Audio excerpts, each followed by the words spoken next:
Time now to meet the men from the Ministry.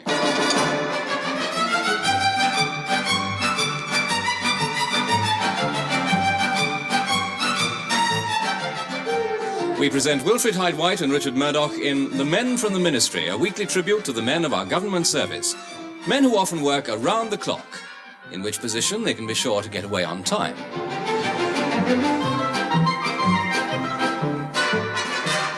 Typical of life at the Ministry is the work of the General Assistance Department, a constant round of problems, puzzles and queries. This large post's a bit of a problem. A large post? Yes, there's 5 letters. Large post, 5 letters, dear me. What a tricky crossword this is. Tricky crossword, certainly is. It's not done by 4 o'clock. I'll have to finish it this evening. Though I must say I don't like taking work home with me.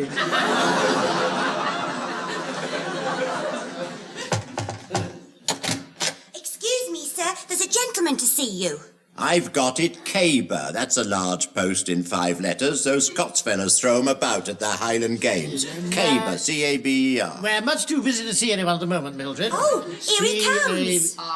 Is this Mr. Hamilton Jones' office? Yeah, what is it? Now, what is it? You can't come in bursting in here like that. Well, the permanent under-secretary sent me. Oh, he can come bursting in here. Sir Gregory sent you? Yeah. Oh, what's it all about? Well, eh? my name's Blanche White. Blanche White. Yes, and I'm to supervise the redecoration of your offices. Redecoration?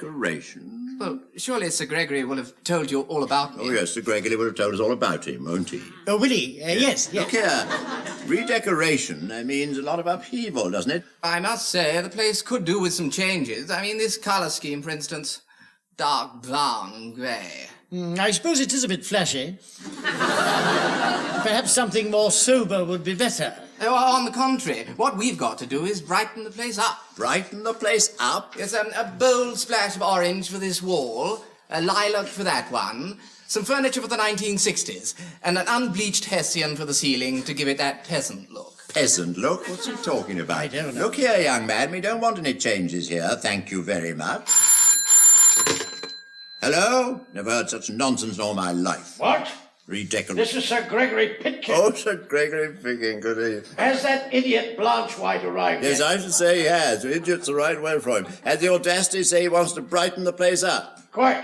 Well, give him every cooperation. Give him what? Oh, cooperation. Oh, yes. Brilliant young decorator. Lady Pitkin has great faith in him. Yes, he looks the type. Oh, surely... But it's up to us in government service to set an example. Get modern. Encourage young new talent. Yes, but don't get too excited, Sir Gregory, if I may suggest it. I want to ask you something. Is he going to redecorate your office, Sir Gregory? Certainly not. I'm not having his half-baked notions here. I mean, this place isn't suitable for modernization. No, of course not. No, yours is. Oh, I see. So give him a free hand. Those are my instructions. But Sir Gregory, oh, he's rung off. Now, over here, I'll put a mobile in cast iron and Swedish cork. I'll just pop into the outer office and let my imagination roam free. Dear me, too, Sir Gregory says we've got to give this chap a free hand. Sheer vandalism. These offices have been brown and grey since the time of Pitt the Younger. Yes, of course. Paint's darkened a bit since then. Perhaps it's hard to tell which is which now, isn't it? Perhaps if we could show the fellow the original brown and grey, he might change his mind. Well, that's rather a good idea, too. Why don't we pull out that filing cabinet? Should be some of the original colour behind there. Oh, move the filing cabinet. Yes. Well, come on, right. hurry up. Is it heavy? Let me give you a hand. Oh, thanks. Well, that should be easier for you. I've taken my library book off the top. Oh, that's shifted it. Ooh, look, there's a bit of the original wall colour. Yes, I thought there would be. Bureaucratic brown and government grey. Good, that's it then. Hello, what's that on the floor? Looks like a memo. It's so dusty down there. Pick it up. It is a memo. What's it say? It's headed to General Assistance Department, order for the demobilisation of 625 Battery, the Birkenhead Light Infantry. Is that our pigeon? Well, we have handled that sort of thing in the past when the War Office were overloaded. Can't remember that one, though. Good gracious, it's dated 1945. It must have been behind there all that time. Yes, you know, the cleaners in this place are altogether too slack. We ought to give them a good talking to. Yes. if ever we got here before they'd gone. I tell you what we'll do. We'll leave him a stiff note underneath the hyacinth. I say, well, I've just had a thought. Wouldn't it be funny if... If what? if that demob order had been forgotten for 20 years and... you see? And you mean the whatchamacallit light infantry was still there? Is that what you mean? Waiting for the demobilisation. They couldn't still be there, could they? No, surely not. Where were they? According to this, a gun site on the coast of Wales, near Llanelmlyn-Gog. Wherever that is. No, of course they can't be there. Someone bound to have taken care of it. Mustn't let your imagination run away with you. You don't know.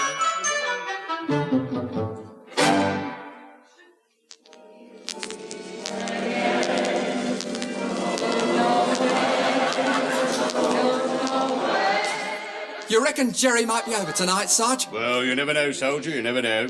Turn that blasted gramophone off. You'll give away our position to every U-boat that's lurking round the coast. Sorry, Sarge. Put your tin hat on. Wait a minute. What's that inside it there? It's just a pin-up, Sarge. Just a pin-up. It's my favourite. Betty Grable. Squad, arcade, hop!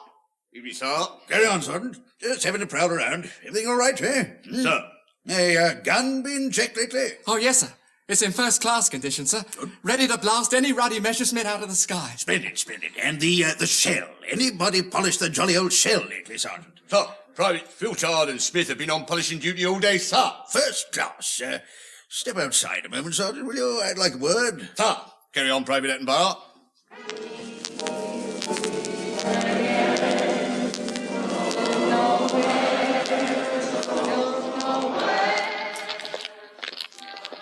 I don't mind telling you, Sergeant, I'm getting worried about the men's morale. Yeah, well, it's all his waiting, sir. See, they're itching to have a go at the enemy, sir. It's over 20 years. No, you don't have to tell me how long it's been. 20 years, and I'm as anxious as anyone to have a crack at the Hun. The devils are obviously lying low. Yes, yes. Come to that, you know, we haven't heard from our own chaps lately. No, sir. Not a word from anyone since 1942. By the way, Sergeant, now there's only one shell left. We can't go popping off at anything that flies over, you know. Got to be sure. Yes, sir. I mean, they seem to be flying much faster these days, sir. It's hard to tell which is ours and which is theirs. Damned awkward. Permission to speak, sir? Carry on, son. Well, sir, some of the chaps, you see, they're wondering why we've had no contact with base all this time. Well, they've got Private Attenborough to thank for that. If he hadn't dropped the radio back in 42, we'd still be getting messages. But begging your pardon, sir, there is the question of Lee. Sergeant, you know our orders. This is a first-line gun site, to be fully manned at all times. No leave, no 48-hour passes till further notice. When base are ready to relieve us, they'll do so. I know it's tough, this blasted wilderness, 25 miles from the nearest village, no mail services, no contact with civvies, but we can't have any slacking. Sir. Look, I'll tell you what, get the chaps together tomorrow and I'll give them a bit of a pep talk.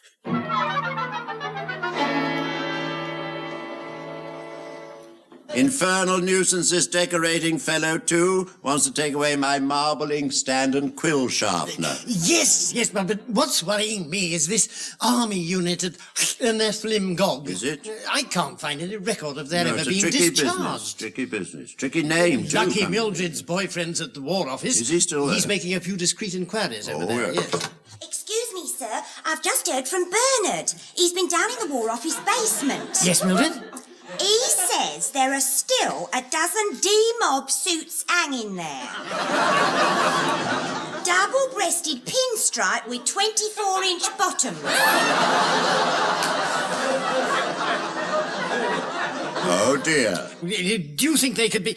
I mean, for the chaps at Llanelmlyn-Gog, they'll never forgive us. Oh, I don't know, two double-breasteds coming back, I'm told. It's not just the double-breasted... Well, 20 years gone, the isolation, oh, dear, my mind's boggling. Now, pull yourself together, pull yourself together. We don't know they're still there. Well, hadn't we better go and see? What do you mean, go down ourselves? Yes, if they are there, we might be able to cover up. If someone else finds them first, there'll be a terrible hoo-ha. Yes, but the Welsh coast's a long way away, and I think I got an engagement tomorrow. What is it now? Oh, yes, one of Mrs. Hamilton-Jones' bridge parties. You're invited too. You're quite right, we'll go. Well, the nearest railway station's Abergaburton Daffy, 40 miles from the camp. I looked it up.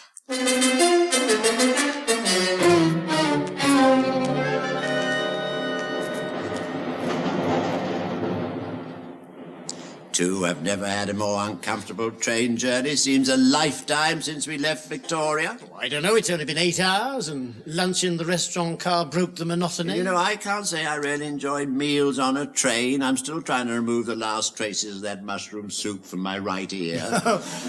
Oh, is that what it was?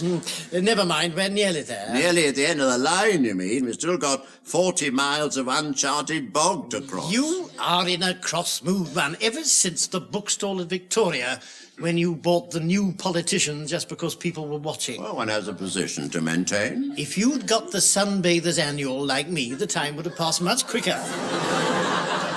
But if those soldiers have been there for 20 years, we'd better keep the Sunbathers Annual out of their way, I think. Yes, but... Oh, dear, that mob in the next carriage is singing again. It's an extraordinary crowd, very strangely dressed. Did you notice? Sort of forage caps and camouflage Dark jackets. glasses, one or two of them. Yes, I think they're foreign. Oh, is that what it is? Yes, quite right. You're totally right. There's one of them coming down the corridor. Oh, good heavens. Look at him.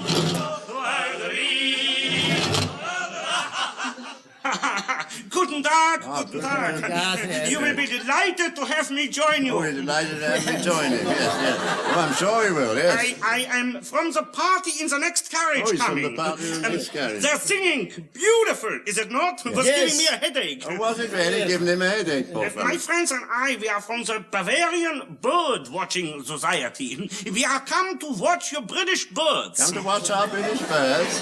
You don't say. Ah, but I do say. You see, so far we have watched 127 birds, not counting one which I suspect we watched Oh, twice. we better count that, hadn't we? How incredible. Yeah, but it's not too bad for one day. Now, tomorrow we shall do even better. We have set a target of 150 birds. It's our first time in Wales. And it is for bird watching you wear these camouflage caps and coats? Yeah, the British birds, they are most suspicious, you see. And we try to make ourselves as inconceivable as possible. Inconceivable. Very quaint, isn't And it? you, sir, are you also come for the call of nature? Ought you to talk to me like that? No, you've got it all wrong, sir. We're travelling on business. In Abergaburton Daffy? Oh, no, much further on than Yeah, that. a little place called Llanymlin-Gog. Yes. Funnily enough, we're not too sure where it is or how to get there. Ah, then permit me to help you. It's very difficult for you in a strange country. Yes, very kind. Very nice. See, now, I've got a map here.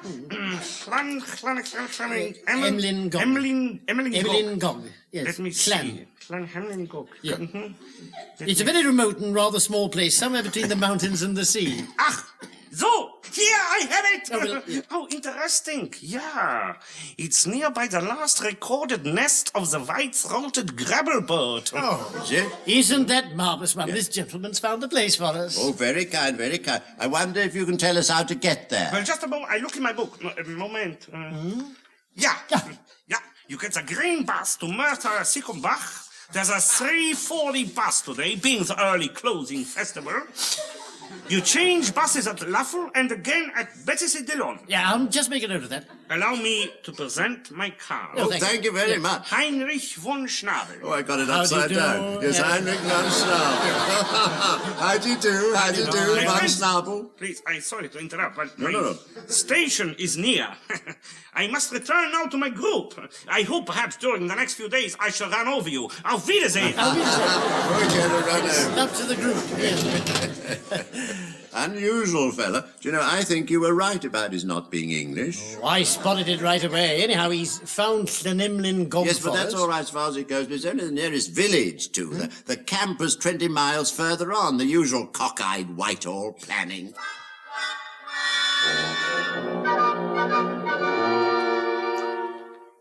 Right, men, settle down. Now, I've gathered you here today to give you a short talk. I know how you're all feeling, a bit bored, eh? Lost that first flush of enthusiasm. Yes. Wondering what the enemy's up to while we're here waiting, eh? Better get him back to attention, Sergeant. Good. Attain hard! Yes, much better. Now, look, I know this delay's got on your nerves, it's got on mine too, and that's exactly what Hitler wants. He hopes we'll go running back to base to find out why we haven't been relieved. That's when he'll strike. And remember, this is just the kind of place he'll choose to invade. A swift blow to the soft underbelly of the Welsh coast, and within days he could cut off Britain's supplies of vital commodities, like coal and leeks. Yes. Now that's why I say to you, we must not go running back to base. There must be no slacking. And another thing, you've had no contact with the civvy population for a long time now. I don't regret that. There may be some among them who by now are talking of negotiating with the enemy. Appeasement. In other words, giving in. Now, if you should ever meet any of these mealy-mouthed pacifists, I hope you know how to treat them. I hope you'll show them that the... Sir, What? there's 2 men approaching the camp, sir. What's that? David Attenborough's on lookout, sir. Stand to attention, lady, and report properly. Keep quiet and speak up. There are 2 men, sir, approaching the camp, sir. Enemy parachutists? I don't think so, sir. They're both wearing bowler hats and carrying umbrellas. Sounds like a disguise. Sergeant, send a squad to pick them up and search them. I'll interrogate them in my office in 15 minutes. Brace up, men. This could be where the balloon goes up.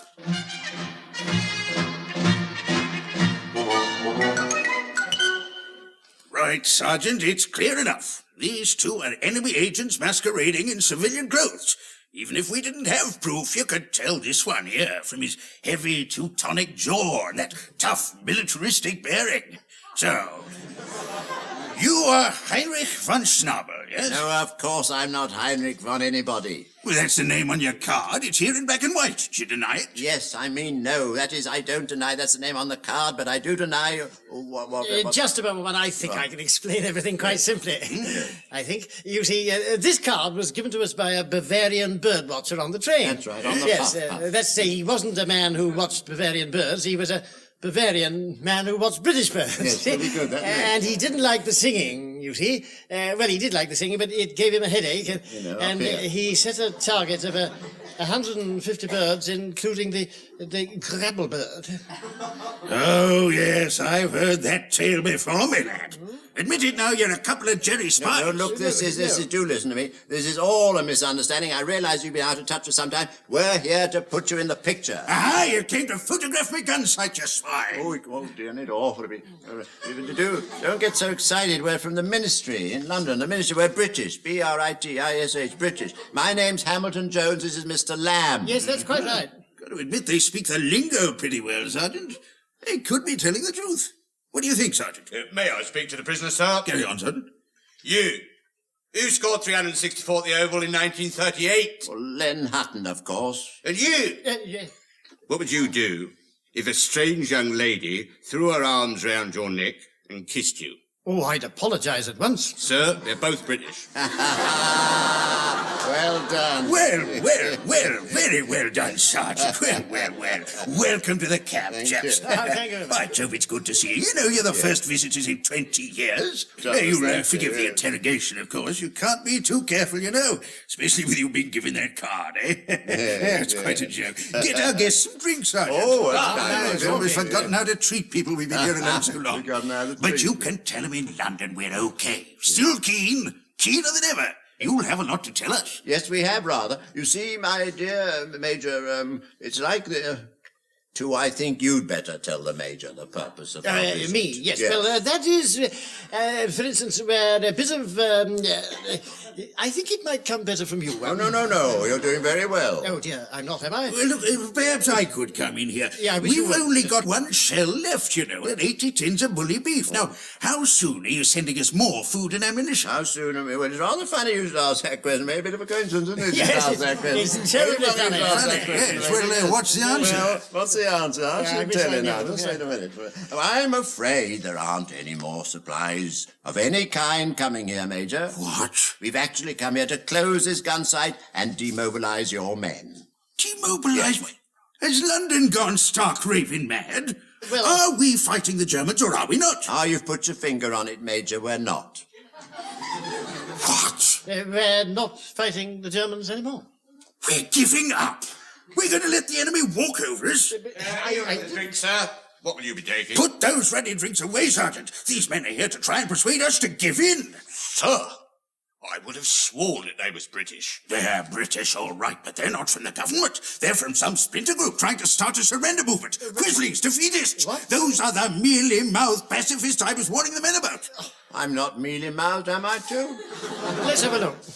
No, I wouldn't say you were. No, certainly not. By gad, it would have been better for you if you had been Jerry's spies. I'd soon have a brace of honest Jerrys and a couple of traitors. Look here, Major, kindly let me explain. I won't hear another word from either of you. Sergeant, look him up in the guard room at once.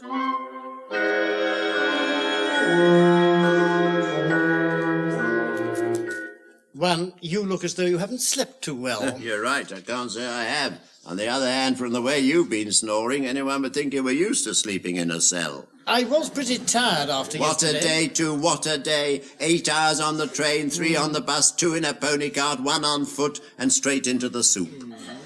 Funny how that man in the pony cart wouldn't bring us all the way here. All that nonsense about the locals believing these hills are haunted. I suppose that's why this wretched gun site hasn't been discovered all these years. The ghosts frighten people away. Well, I wish they'd frighten us away. How long do you think the Major's going to keep us prisoner? From his manner, I should think just until he can have us court-martialed and shot. Oh, no. He's living in a world of his own, that fella. Like old Rudge at the Board of Trade. Do you remember old Rudge at the Board of Trade? What? Do you remember him? Delusions of grandeur? Used to grow watercress in his out tray. Yeah. Nasty mess, nasty But business. to return to our predicament, hadn't we better start thinking of how to get out of here? Get out of here? How can we get out of here? Well, we're prisoners. We ought to form an escape committee. An escape committee. I've got it. They're bound to allow us some exercise, aren't they? We can build a wooden vaulting horse, and then you can hide inside it and start to dig a tunnel. What with? My bowler hat, I suppose. Do stop talking nonsense. All we can hope is that London realise where we are and put an end to our problems before the Major does. London? Oh, dear.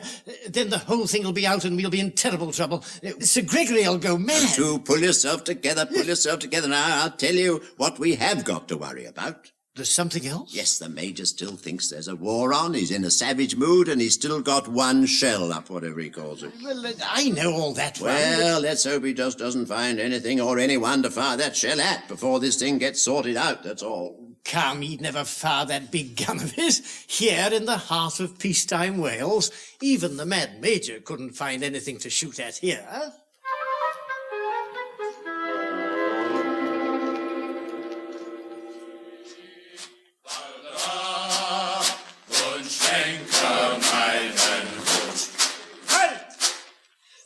Good.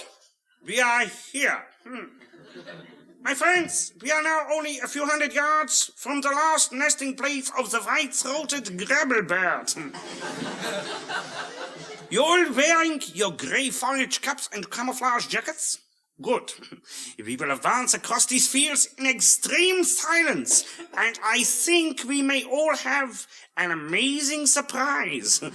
Ready? Right. Advance! That's right. What's that, Admiral? Speak up, you heard what? I heard marching feet, sir, and this marching song sounded like German to me. Come from the road through the woods, sir. Road through the woods? Yes. But that'd be... Good Lord! Look, Sergeant, look. Oh, blimey. The fields are swarming with Jerry troops. Look, sir. Forage caps and camouflage jackets. They must be Jerry's. I can hardly believe it, sir. Can't you? This is what we've been waiting for, man. But, sir, these Jerrys are coming from inland, not from the coast. Don't you see? It all fits. The rest of Britain's been overrun already. That's why these collaborators have come down from London. We are the last line of defence now, not the first. Sound the alarm, Attenborough. Now, rifle fire's no good. There's too many of them. It'll all rest on the good old cannon here. Ah, our only hope is to fire this shell right into the middle of that big group there around their leader. There could be a few gongs going around for this.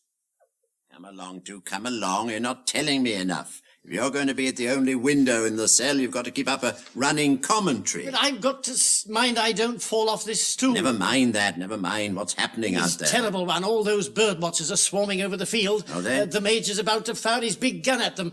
The Major's raised his arm. It must be the signal. They're going to fire now. Hello? Something extraordinary's happened. No. The whole gun barrel split open and the shell just fell out. They're all looking at it in amazement. Well, that seems to be the end of that then, doesn't The it? gun sort of collapsed. No one's been hurt at all. Excellent. But I wonder what went wrong. They're supposed to have been practicing with that gun for years. Yeah, probably a bit different this morning. Different? But... One, you know something. What do you mean? Yes, you do. I can tell from your face. Can you? You've been up to something when you were let out for your morning exercise. Well, I didn't like the idea of that shell being fired, as I told you, so I took certain steps. Certain steps? I thought if I forced something down the barrel, or whatever you call it, might prevent the shell coming out, which is what it seems to have done. Force something down the barrel? But Yes. What could you find to force down the barrel? 11 tins of bully beef. 11? Now stop fussing, too, and tell me what's going on out there. Yes, well, the Major seems to be addressing his men. Something about a sticky wicket, time to declare their innings closed. Hello, he's brought them to attention. They're going to march off. Look, one, see if you can get a foot on this stool. They're going to march past here and out through the gates. Here they come.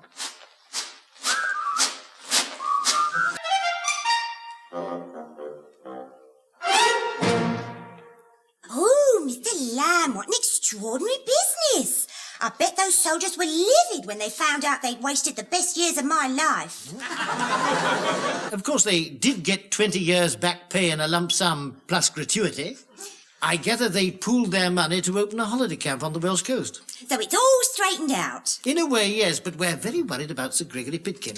He hasn't heard about it yet, and when he does, he's sure to hit the roof.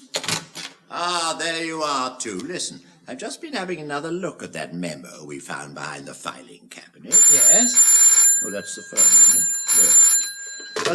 Hello? Hamilton Jones here. Sir Gregory Pitkin here. Sir Gregory. Yes, it's Sir Gregory. Yes, hello, Sir Gregory. Now, what the blue blazes is going on down there? What's the blue blazes? I've just had a call from the War Office. Yes? Seems they've had to give out 20 years back pay to a platoon that should have been demobilised back in 1945. Oh, you've heard about that, have you? Rather humorous, don't you think? What? Humorous? What? Well, depending on your point of view, of course. Yeah. Of all the incompetent bungling, of all the sheer harebrained idiocy, Yeah. what have you got to say for yourself? Glorious weather for the time of year. Don't hedge, Hamilton Jones.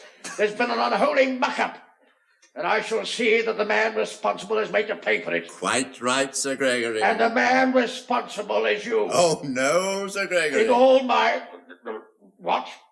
General Assistance Department lost that demobilisation order, didn't they? You're in charge of that department, aren't you? Well, yes and no. Yes and no? What the devil do you mean, yes and no? Well, I am in charge now, but I wasn't when the order was sent in 1945. What? I'll just see who was in charge in 1945. I got the demobilisation memo here. Now, let me see. It was addressed to... Oh, well, what Yes? a coincidence. It was addressed to and initialed by, it seems, Yes? Mr. Gregory Pitkin. All right. You were in charge of this department in 1945, if you remember. Yes. Of course, it was a very small memo, easily misplaced, eh? Yes, of course. And of course, we don't want to be too hasty. Oh, no. Absolutely, Sir Gregory, mustn't be hasty. Yes, quite so. Yes, well, better to use our discretion, I'd say. Let the matter drop. I should, Sir Gregory, yes, I quite agree. Well, goodbye, dear old Hamilton Jones. Goodbye, Sir Gregory. Oh, well done, one. Thank you. Seems we're not the only ones who make mistakes. No, I'm afraid we're not one. There's a letter for you from the War Office. A letter for me from the War Office? I'm afraid so, one. You've just been called up for the army.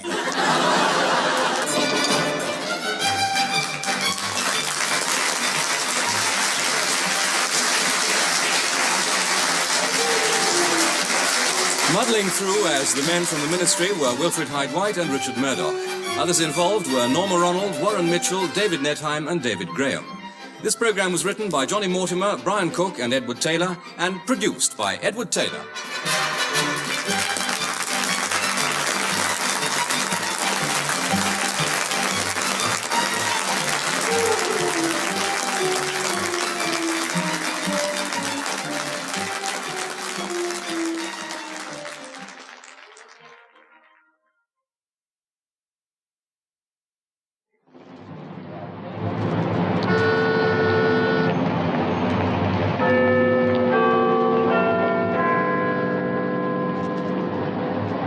Time now to meet the men from the Ministry.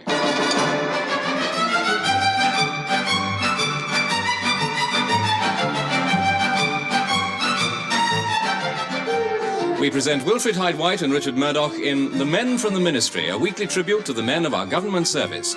Men who spend their daily train journeys studying that large newspaper held high in front of them. Men indeed who are often behind the times.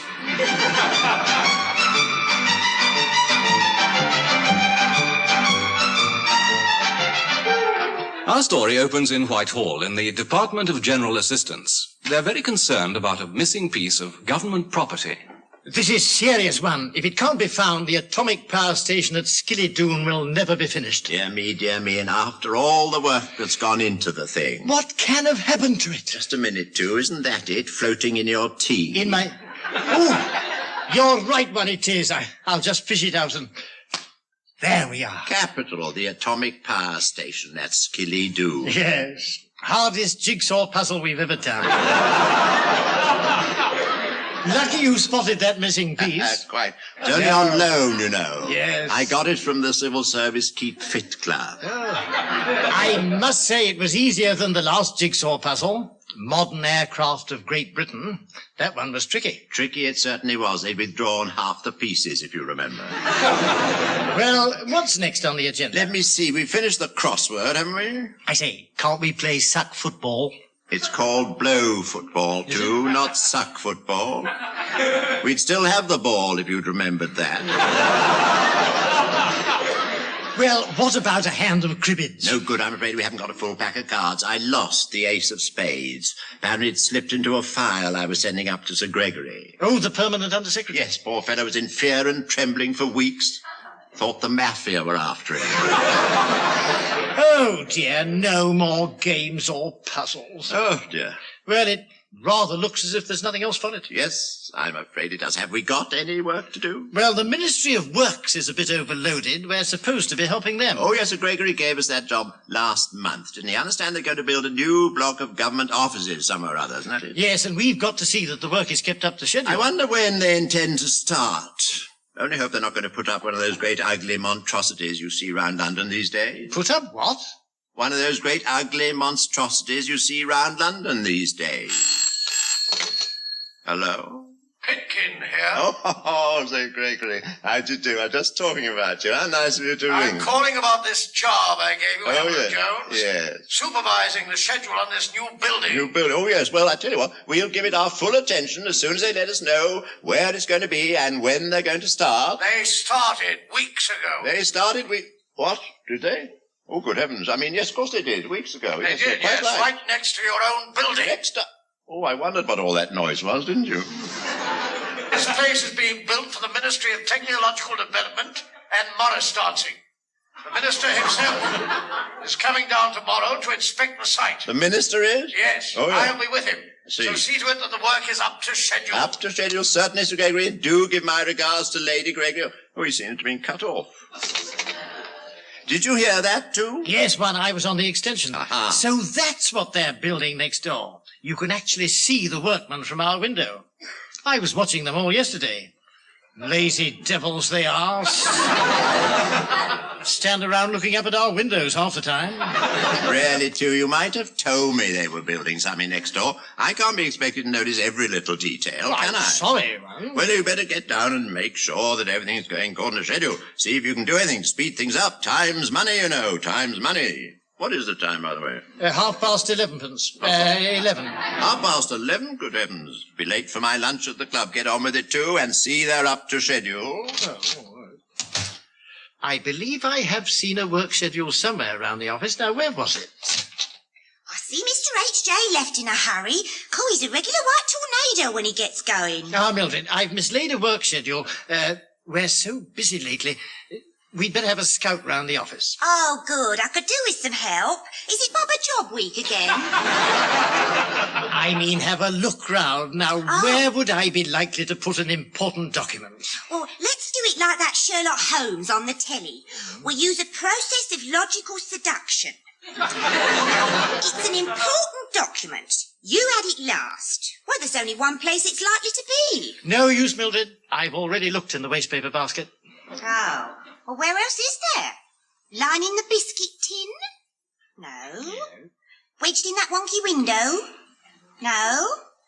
Oh, here it is. Well, of all the places. Where was it? In the in tray. Amazing. Let me have a look at it. Ah, yes. Schedule of work for the construction of Sabbathwaite House. Oh, so they've named a building after old Reggie Sabbathwaite at last. Well, who was Reggie Sabbathwaite? Oh, a great hero in civil service folklore. He was the chap at the egg marketing board who thought of calling ordinary eggs large and little titty ones standard. Anyway, let's look at this schedule. Oh, yes, here we are. Now, today's the 5th. Ah, I see this morning the gas board are due to lay their piping. Oh, yeah. That must be why they've dug that great big hole in the road. All the traffic's diverted. Look, you can see it from the window. A big hole in the road. I'd better go down and look into it. I say, according to this, the electricity board are coming to lay their cables this afternoon. I think I can see a way to save a bit of time on this job. You stay and look after the office, Mildred. Righty-ho.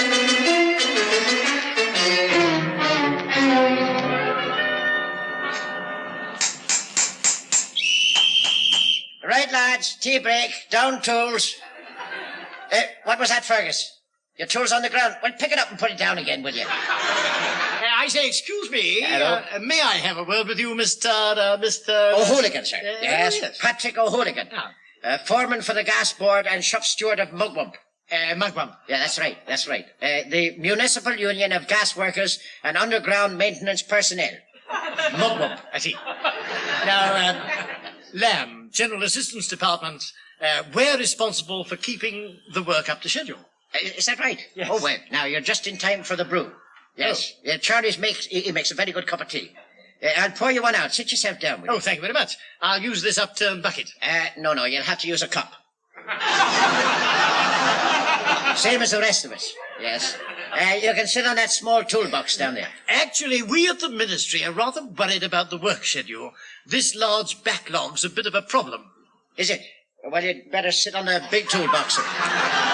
And we've got the Minister coming to look at the site tomorrow morning. Oh, coming to look at the site, is he? Oh, dear, and the ground's all muddy and churned up. The foundation's only half finished. He's coming with Sir Gregory Pitkin. A horrible sight to look at. Yes, I suppose he is. Still, we'll have finished fitting in our hole and be gone by then. Ah, the hole. Now, that's what I've come about. Yes. I've had rather a good idea. Well, now, if there's any way we at the gas board can help... Oh, there is, you see. You've already dug this hole, yes, and the electricity board people will be coming along soon to dig another. That's right, yes, they will indeed. Now, yes. My idea is this. If you were to leave your hole unfilled... Of course, I see it now. They could use it to lay their cable in, instead of digging their own. Absolutely, think of the time it'd save. Yeah, and the wasted labour. Reduce inconvenience to traffic. All pulling together for a better Britain. Precisely. Then you'll do it. No, it's out of the question. What? Well, I mean, there's the lads to think of, eh? I mean, what about Arnold? No, Arnold, he wouldn't like it for a start. Arnold? Yeah, Arnold. He's our hole filler. Yeah, well, he's been standing around all day just itching to get it in. Why, sure he won't mind. It'll save him a bit of work. Not mind. Oh, he's an artist, is Arnold. Oh, he loves filling in a hole. Yes, really throws himself into it. Yes. I'm sorry, but I've given my views on this hole. I must insist you fall in with them. Well, and then there's the union. I mean, they won't like it either. Oh, I'll have to call a meeting of the local twig. Surely you mean branch? No, there's not very many of us. Still, I'm warning you, there may be trouble over this. Oh, I'm sure you exaggerate, Mr. Hooligan. Yeah, Hooligan. This'll speed things up. I mean, the electricity board people will be here soon. There'll be no trouble. Oh, no.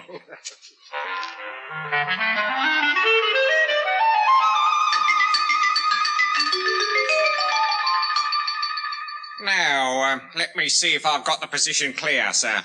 You are suggesting that we should lay our electricity board cable in this hole left by the gas board? Yes, that's right. You're joking, sir. A spot of upper-class humour at the expense of the working man. No, I assure you. I must point out that as hairy a representative of Feb Midfu... Fed what? Feb Midfu, the Federated Electricity Board Manual Diggers and Fillers Union. Oh, that for Midfu. that Article 29, subsection 7b, paragraph 4a of the Feb Midfield Rulebook specifically states, and I quote, "No member shall stick his cable in an unauthorised hole." Dear, well, I say, but, Mr. Elliot, couldn't you, just this once? This here hole is definitely not one of ours. I mean, just look at it. What has happened to British craftsmanship, eh? I remember the days when Britain used to lead the world in holes. Yes, there was a time when we used to export them. But to get back to the point, this hole may not be up to design centre standards, but it is a hole, and I want you to lay your cable in it. Oh, no. I'm afraid it's out of the question, sir. My lads insist on digging their own hole. Oh, good gracious. What am I going to do? A huge hole in the middle of the road, no one to fill it in, traffic delayed indefinitely. Here, steady on. You're creasing the lapels of my donkey jacket. But I'll be blamed, don't you see? They'll blame me. I told them to leave the hole empty. Oh, thank goodness. Here comes my number one back from lunch. Ah, there you are, too. Everything going smoothly, I Oh, hope? thank heavens you're here, one. I'm in trouble. What, haven't swallowed your season ticket again, have you? No, it's not that. It's this hole. What about the it? other chaps didn't fill it. Well, they would have, but I told them not to fill it, that is, you see. I wanted this chap to, but he won't, because he wants his own to fill when he's dug it, you see. And I thought it would save time. Yes, I think I understand, too. Nobody else would, but I think I understand. Yeah. Leave it to me. Yeah, have you Who's finished this? your cogitation? Oh, yes, I think so, Mr. Who's this? Armstrong Jones, sir. Alfred Armstrong Jones. What an extraordinary name. I think I'll call you Alfred. I can see, Alfred. May I call you Alfred? Oh, yes, sir. I can see that you're a man of principle, and I admire you for it. Oh, I can thank quite you. see the electricity board must have their own hole. You can dig it by the side of this one, can't you? Well, that sounds fair enough to me, sir. Just one thing now. Is there anything in your rule book that tells you where you have to put the earth you dig out? Is there? Oh, no. That's left entirely to our imagination. Capital, Alfred. Then you wouldn't mind tossing it over into this other hole left by the gas board, would you? Well, if that's where you want it, sir, that's where we'll put it. Thank you. Yeah. Well, right, lads, let's get stuck in. Come on, move yourselves. There you are, too. All it takes is a little diplomacy. Come on, I'll tell you what we'll do. We're going to have a cup of tea at the office and come back when they've finished. Oh, you are clever one. They'll fill in the gas board hole with all the earth they dig out of the electricity board hole. It's absolutely foolproof.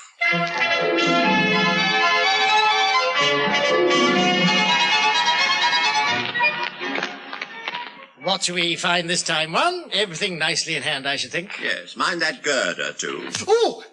What did you say? Doesn't matter now.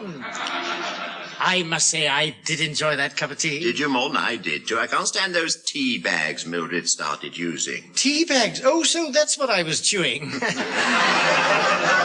I thought it was a ginger biscuit gone soggy. That instant tea used to be all right, apart from the fact it took 20 minutes to get the lid off the jar. Well, here we are, one.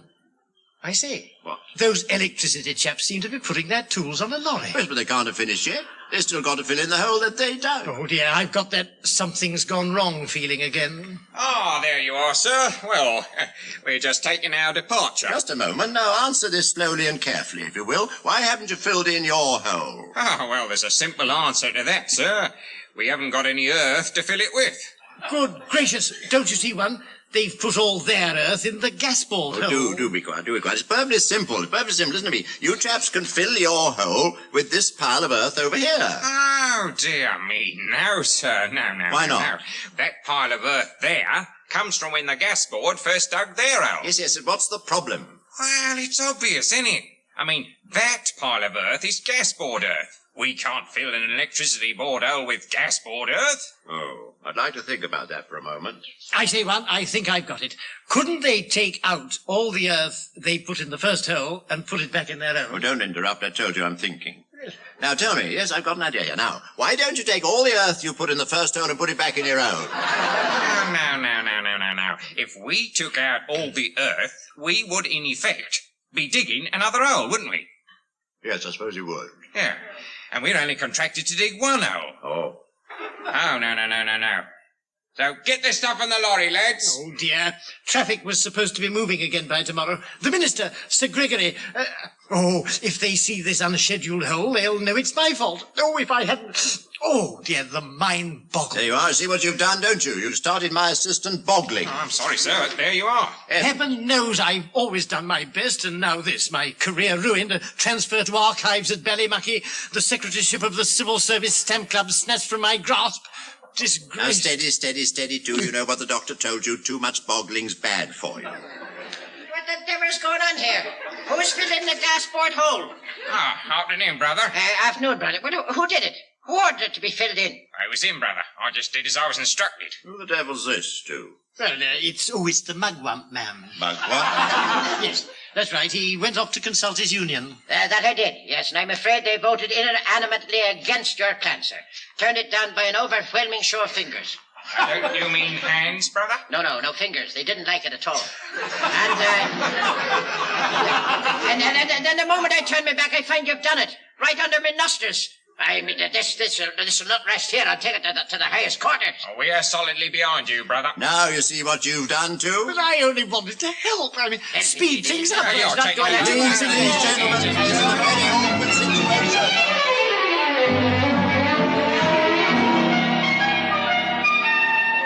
Oh, whatever happened then, Mr. Lamb? Well, Mildred, they both flatly refused to do a thing. Went off shouting something about strike action. Cool, fancy. So there's a great big hole in the middle of the road out there, and no one to fill it in. Exactly. And according to the schedule, there shouldn't be any holes left. When Sir Gregory sees one tomorrow, he'll want to get to the bottom of it. Well, no wonder Mr. H.J. went into his office and slammed the door. This is your worst clanger since that War Office job, when you sent that consignment of boxing gloves to the Women's Defence Corps. Oh, don't remind me, yes, and 800 pairs of long khaki bloomers to the Royal Marine Commandos. But at least we managed to keep that from Sir Gregory. This huge illicit hole out there is going to be something he can't miss, and when he sees it, he'll go mad. To step into my office for a moment, would you please? Yes, ma'am, yes. I think I may have solved our little problem, too. Oh, I am relieved. I knew you'd come up with something. Yes, well, I've had years of experience in this sort of thing, haven't I? Yes. And what is your solution? Now, I'll tell you, I thought we could cut a piece of old file cover and mark it Ace of Spades. Then we could play cribbage. Oh, no. Not that problem. It's the other one I'm worried about. Other one? That hole out there. Oh, that hole. I've got the answer to that as well. We must take steps, too. We've got to get rid of that hole. That's all very well, but where are we going to put it? We won't put it anywhere, too. We'll fill it in with earth, that brown stuff. You mean fill it ourselves? Fill it ourselves. I say, what a splendid... No, wait a minute. What? We're non-union labour. Those two union chaps wouldn't stand for it. We'd have the whole lot out on strike. Not if we're careful, too. They needn't know anything about it. We do it in the middle of the night, fait accompli, and no one can argue, can they? Oh, and everything will be neat and tidy for Sir Gregory's visit. You're quite right, Mum. We'll fill it in ourselves. Fill it in ourselves, yes. Of course, it doesn't really need two of us, does it? No, I suppose not. Yes, which one of us it is going to do it? Yes, which one is it? Yes. Yes, quite. Yeah. It's me, isn't it? Yes, it's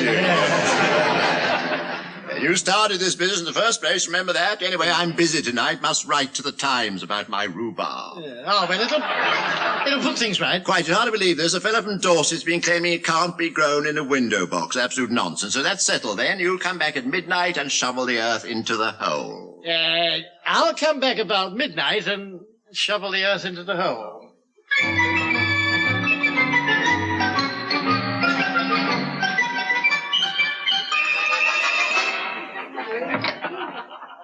Here you are, brother. The other half of your pint. Oh, thank you, brother. Oh, nice drop of stout, these, sir. What is that? But tell me, are you keeping busy then? Oh, not bad, you know. Plenty of work about. Of course, you can't get the labourers like you used to. No, that's true, brother. No, they're all out-of-work actors, half of them. Yes. Quite useless. You know, we had a fella the other day. He put his pick right through a sewer pipe. Oh, dear. I bet he was covered with confusion. No, not at all. No, he was one of these actors, you see. He got such a round of applause from the onlookers. He fractured a water pipe for an encore. Yeah, the onlookers. You still drawing good crowds, brother? Well, you mustn't grumble, you know, considering the counter-attractions. I mean, not that telly and films can ever compete with a really well-produced building site. Yeah. Well, the lads work best when there's an audience watching them. I usually begins with a lively opening number from the drill and the steam hammer. Oh, yes, that's a nice opening, that is. Yeah. Catch their attention. Yeah, followed by the solo spot, a bit of fancy cable splicing from young Reggie, accompanied by Harold and the insulated snippers. Oh, yes. Very good team, they are. And then we all join in for the grand finale. Filling, tarring, and stamping down. Stamping down, yeah, that sounds like a well-balanced bill to me. Oh, it is, yeah. Speaking of work, brother. Yeah? Well, I've been thinking about that business this afternoon, you know. Do you think we might have been a bit, hasty? Oh, yeah, they are, yeah. Well, funny, I've been thinking that myself, brother. We didn't bend in any way, did we? No, we didn't. No, we didn't bend. No, you're right, brother. The way I see it is we ought to have bent a bit. We should have bent, yeah. Yes, I think we should have done. And those men from the ministry were a right pair of dafties, but they seemed decent with it. Oh, yeah. Yes, they did. They did that. Yeah. Like the Prime Minister said on the telly, it's up to us, he said. We've all got to band together for a better Britain.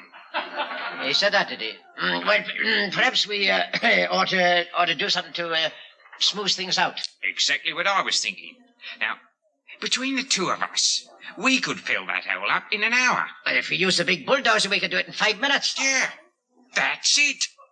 Wouldn't do to let the unions know, though. We'd have to do it on the quiet. Just after midnight. That's the time, you see. Well, there's nobody around then. It'll be dark, of course, yeah. Yes. Well, we can't put the arc lights on, and we give the game away. Well, we don't need any light, do we, brother? Just point the bulldozer at that pile of earth, and it'll push the whole lot down the hole in one big heave.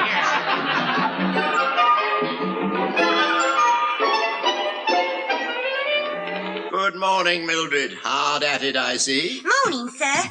Oh, I am having trouble with this typewriter. It keeps shooting across. Really? Well, today's the day, Mildred. The minister himself's coming to inspect the site. Yeah, just knocked me nail varnish all over the notepaper. Have you? Then it is going to be a red letter day, isn't it?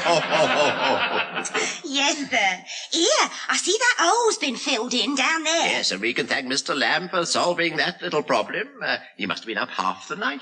You mean he did it? Yes, and a grand job he made of it, too. I had a look at it on my way in. A real professional job, I must congratulate him. Is he in his office? Well, no, Mr. H.J. He hasn't come in at all yet. I'm getting quite worried. That's unusual. Not in, did you say? No. I've never known him to be later than I am. Perhaps he's sleeping it off, do you think? No, sir. I rang his flat earlier on and there was no answer. You rang his flat? Well, yes. I wanted to remind him to bring the ginger biscuits to buy them on his way to work on account that he's got the tea money. An extraordinary thing. Huh? No answer, you see. But if he left by then, he'd be here by now, wouldn't he? Yeah, I know. Well, I wonder. Top of the morning to you, sir. I second the motion. Ah, the union chaps. What can I do for you? Well, sir, it's about that hole. The one that's not there anymore. Not there anymore? You mean somebody's filled it in? Good gracious. Fancy that, I wonder who... Well, we know who did it, all right. You do? Yes, we know that. Oh, well, I can assure you, I had no knowledge of this unprincipled behaviour on the part of us. We did it last I must night. escape all responsibility for that.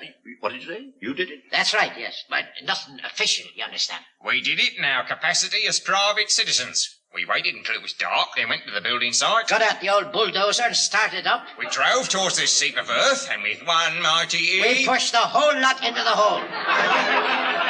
Good gracious me. And then we drove the bulldozer over it once or twice to flatten it out. Press it down, good and firm. Tell me, what time was this? Well, let's see, it would be not long after midnight, I suppose.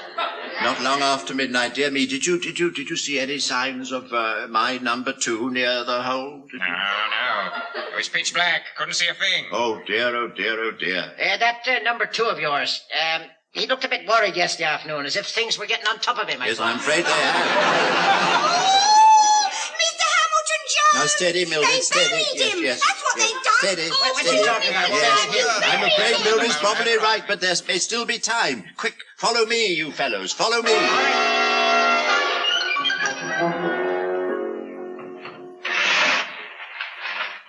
Come along. Can't you fellas dig any faster? Put your backs into it. Well, it's a terrible business, this. I shall plead temporary insanitary. We're both to blame, brother. It's a momentary arbitration on our No, part. never mind that. Just keep digging. That's all right. It's all right for you. All you're doing is poking about with that umbrella of yours. This is no time for argument. There's a man buried under there. First-class civil servant and a fine, useful citizen. Saints preserve us, there's 2 of them now. We can only hope he's managed to trap a pocket of air into his bowler hat or something. Yeah, just a minute. Are you sure that was his briefcase we found? Of course, I'm sure. I'd know it anywhere. I was with him when he bought it. He brought it from Ryman, Inchcliffe and Parks, the civil service outfitters. Look, their initials are on the lock, R.I.P. Oh, my dear, what am I supposed to do? Well, we must be getting near the bottom now. There's a cable here. No sign of him yet. Wait. Just a moment. There's a foot here. A foot? Look, a foot. Well, grab it. I'll Pull it. grab Yeah, hold of pull it. it. Ow. It's mine. Oh, dear, poor lamb. And he had such a promising career ahead of him. I've never seen a smoother action with a rubber stamp. What good times we did have together. Will I never hear his cheerful voice again? Morning, man. What are you doing down that hole? What? Don't just stand there, too. Get down and start digging. Right, I'll jump down, yes. There, I'm sorry I'm late. I had to go to the lost property. No time to chat. You get hold of a shovel. Yes, certainly, but what are we digging for? What are we digging for? Don't ask silly questions. We're digging for you. Oh, good heavens. Saints preserve us. It's himself. He's come back to haunt us. Look at his horrible white face and those staring bloodshot eyes of his. Never. He's flesh and blood, more or less. That means we've been digging here for nothing. 2, I think you've got some explaining to do. I should think so. I'll not be made a fool of like this. Neither will I. And you'd better have a pretty good explanation.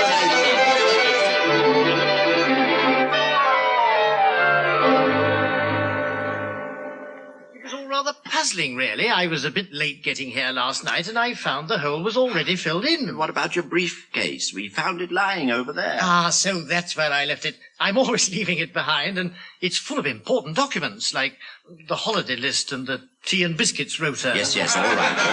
And that's why I was late, you see, to go into the lost property office. Ah, well, all's well that ends well. At least we've got rid of the hole. Got rid of the hole? What do you think we're standing in at the moment? Oh, we're standing in the hole, aren't we? Thanks to digging for you, we got this infernal hole back again, deeper than ever. Deeper than ever. Yes, those 2 unifellas gone off in half. Off and out. This prolonged diversion of traffic's causing a stream of complaints. Stream of... Furthermore, the minister, Sir Gregory, will be here any minute, and it's all your fault, you idiot. It's all your fault, you idiot. 2, pull yourself together. Listen, we've got to act quickly. Yes, man. First of all, we've got to get out of this hole. We can use that shovel as a ladder. Give me a hand. Now, once we're out, I'll tell you what to do. And they'll be here in a minute. There's no time to lose. Yes, well, I'm sure you'll find everything to your satisfaction, Minister. The work is all up to date. My staff have been supervising it personally. Oh, splendid. Good Lord, careful you don't step in that hole, Minister. Oh, a hole. There shouldn't be a hole here, should there? No, there shouldn't. No, not at this stage. Not on the schedule, is it? No, Minister. A slight misunderstanding, I think. Bit unfortunate, Pitkin. Holding up the traffic, you see. I shall take it up with those responsible, Minister. Ah, splendid. Still, as the hole is here, let's get down and have a look at it. What, you get in the hole? Into the hole, yes. Have a look at all those cables and loose ends. Give me a hand down, will you? Well, very well, Minister. Look, we can use that shovel as a ladder. And when I get hold of Hamilton Jones, he'll have a few loose ends.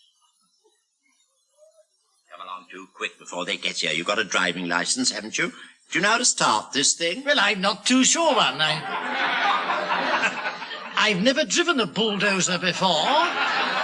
I think you press this thing here. Good, that's done it. Well done. I'll just look round the corner and see if the coast's clear. That's right. Yes, it's all right. Not a soul in sight. Oh, jolly good. Then away we go. Whoops, that's the ticket. Now head straight for that pile of earth over there and push it into the hole. One great heave should do it, eh? Right you are, man. Oh, this'll solve all our problems. Full speed ahead. Full speed ahead, yes. Over we go. Over the hill.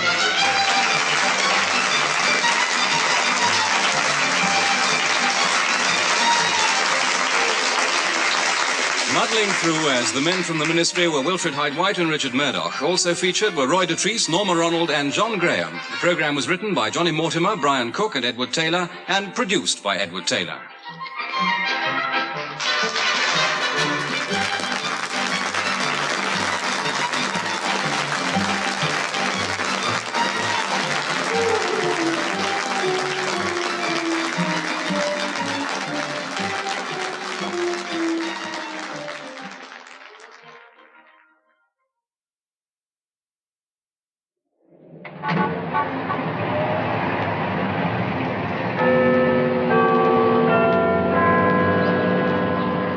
Time to meet the men from the Ministry.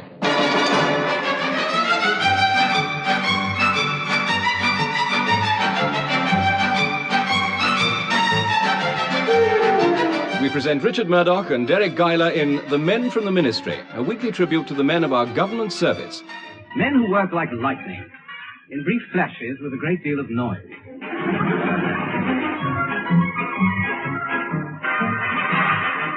This week, our story opens in the Ministry of Defence, where two senior naval officers are studying a large chart. Ren, I stick this blue flag in here. That's a battleship. And this red flag in there. That's a cruiser. And this... What's this green flag? Doggy's holiday fund. I bought it off a woman outside. Look here, Seacock. You don't seem to have your mind on planning this exercise at all. Well, it's not fair, Hardover. You stick in all the flags. All I do is stand here, waving my little pointer.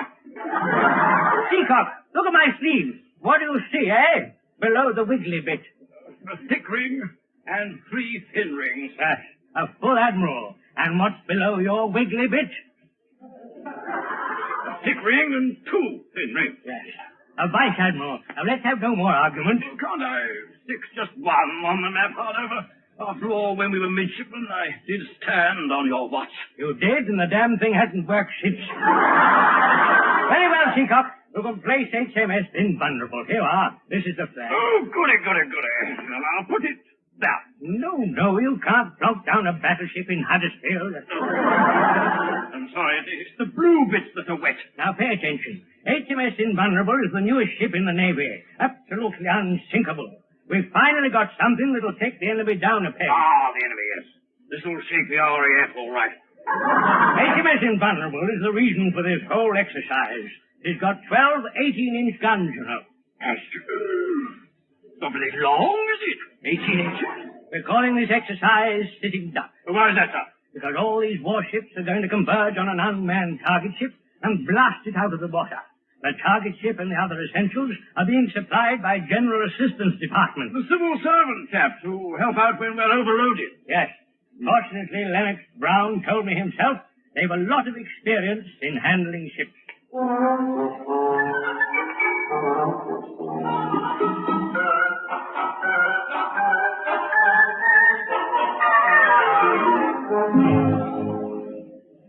Now, the main thing is, too, a boat should be completely watertight. Well, now, let's face it, ours aren't. I'm afraid not one. 2 of them have sunk already. Yes, so let's try folding the paper differently. Yes, you see, and then perhaps they will float in the fire bucket. That form from the Ministry of Welsh Affairs didn't float for long. I think it had a leak in it. That's very likely. I bet no one else in Whitehall gets as much fun out of their fire bucket as we do. I don't know. Old Rudge of the Foreign Office used to keep tadpoles in his. I remember. Then he sent the frogs to the French embassy as a gesture of goodwill. It's tragic business. 11 bells, sir. Time for grog and ship's biscuits. All right, Lana. Don't get carried away just because we're working on a nautical exercise. Yes, just put it down there, will you? And Lana, did you say? Yes. Good gracious, yes. Well, you're new, aren't you? Well, fairly, sir. I've been here a week now while Mildred Murphy's on holiday. A week? Yes, really. Why haven't I noticed you before? Well, previous days you haven't got in till I've gone to lunch, sir. And before I've got back, you've left for the day. Yes. Well, needed elsewhere, you see. Needed elsewhere, yes. A liaison, you know, and all top secret, of course. Oh, yes, sir. All to do with his exercise Donald Duck, I expect. Sitting Duck, Lana. And you're on loan from the typing pool, are you? That's right, sir. Yes. Well, off you go then, Lana. Yes, we're rather busy, dear, you see, rather busy. Aye, sir. Talking about exercise Sitting Duck, I've got a feeling that there's something we've forgotten. Oh, nonsense. You worry too much. You'll end up with lines on your forehead like old Baldy Renfrew from Pension. That's the Stewards bowl they had on now, you know. Perhaps you're right, well. Yes, besides, I mean, if we'd forgotten anything, they'd be onto us in a flash. Yes, that telephone would ring. Yes. And report. General Assistance Department, Lennox Brown. Pitkin here. It's the permanent undersecretary to tidied office. Hello, Sir Gregory. How very nice to hear. What are you doing about this exercise business, Lennox Brown? Exercise? Exercise. Oh, exercise, yes. Well, I find a brisk walk every evening quite sufficient. I'm talking about sitting duckman. Have you supplied them with everything? Oh, the naval exercises. Yes. Oh, yes, Sir Gregory. Yes, we've supplied them with everything. I think. Good. Now you can get on with that other naval job, can't you? Other job? Oh, yes. Yes, we're very keen to get started on that. What other job, sir? It was all in the memo I sent you this morning, Lennox Brown. So get on with it. Yes, well, if I can find out what it is. Have you seen a memo from Sir Gregory, too? This is the one. It's the memo telling all departments to cut down on sending memos. He wants a memo sent back to confirm that we've got it. No, that was yesterday's. He sent one this morning. Oh, it must be floating about the office somewhere. Yes, floating about... Oh, floating, but you're quite right, one. It's in the flower bucket. What? Push it out. There. Oh, well, be careful. It's dripping all over me down. Fancy sending a memo in this condition. Oh, Mr. Gregory started playing noughts and crosses on his memos now, has he? No, that was us. Oh, I see. Yes, well, never mind, yes. Now, look, he wants us to go and do an inventory on the ship. A ship's inventory? Why can't the sailors do it? Well, there haven't been any sailors aboard this ship for years, too. It's an 18th century man of war. Really? Yeah, HMS Trafalgar. Historic relic, you know. It's open to the public. Yeah. It's anchored in Portsea. Portsea? So we've got to run down there, have we? No, we'll order a car.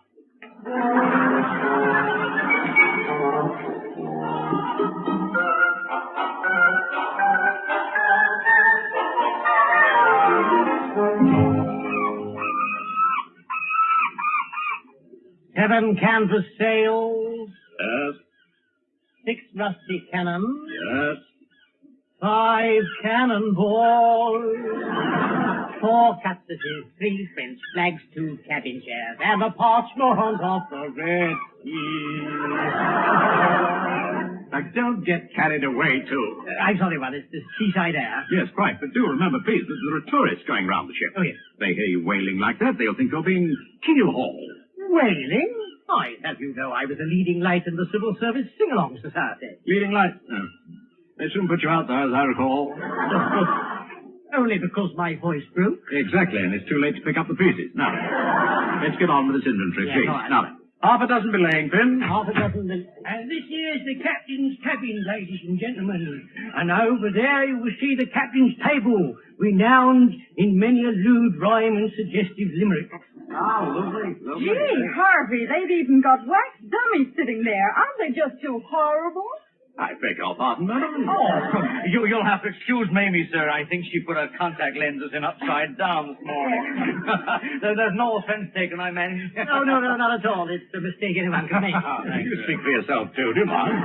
And now, ladies and gentlemen, perhaps you prepare to continue the tour on your own. And when viewing the bust of Lord Nelson, kindly refrain from stuffing toffee papers up his nostrils.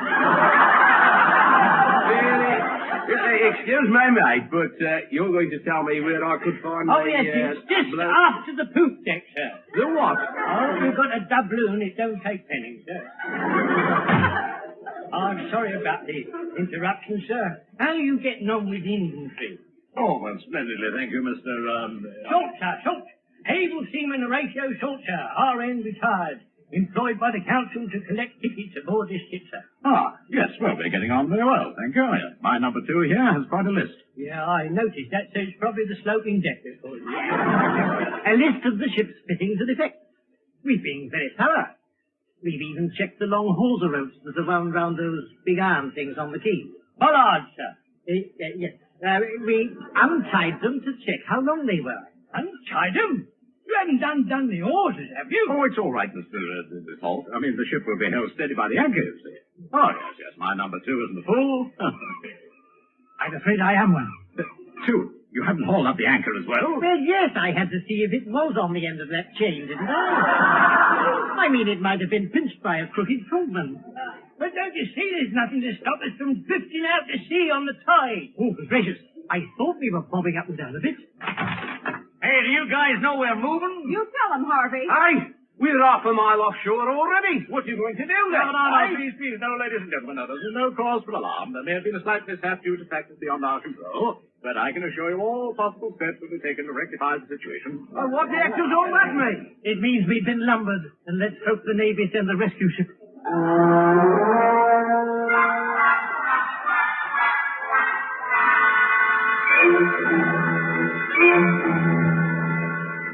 Message from Portsea, however. Seems HMS Trafalgar's drifting out to sea. Trafalgar? Isn't General Assistance Department doing some sort of infantry aboard her? Yes, I believe so. I suppose they know what they're doing. Wow! Hardly likely to put to sea by accident, eh? Wow! Well, no, but there's a gale force 8 due. Gale force 8? Yeah. I can't keep up with these BBC jargon. Is that buckets of rain or buckets and buckets? Buckets and buckets and buckets. There's also a ridge of low pressure moving into the Atlantic. Oh, very tricky. You having the canteen lunch today? It might cause a great deal of wind. You're right. Let's get on with planning exercise sitting duck. Aye, sir. But I must say I'm a bit worried about HMS Trafalgar. And these General Assistance people...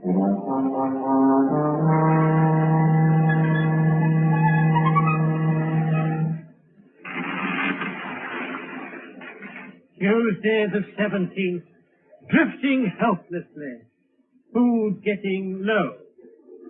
We may have to eat the rat.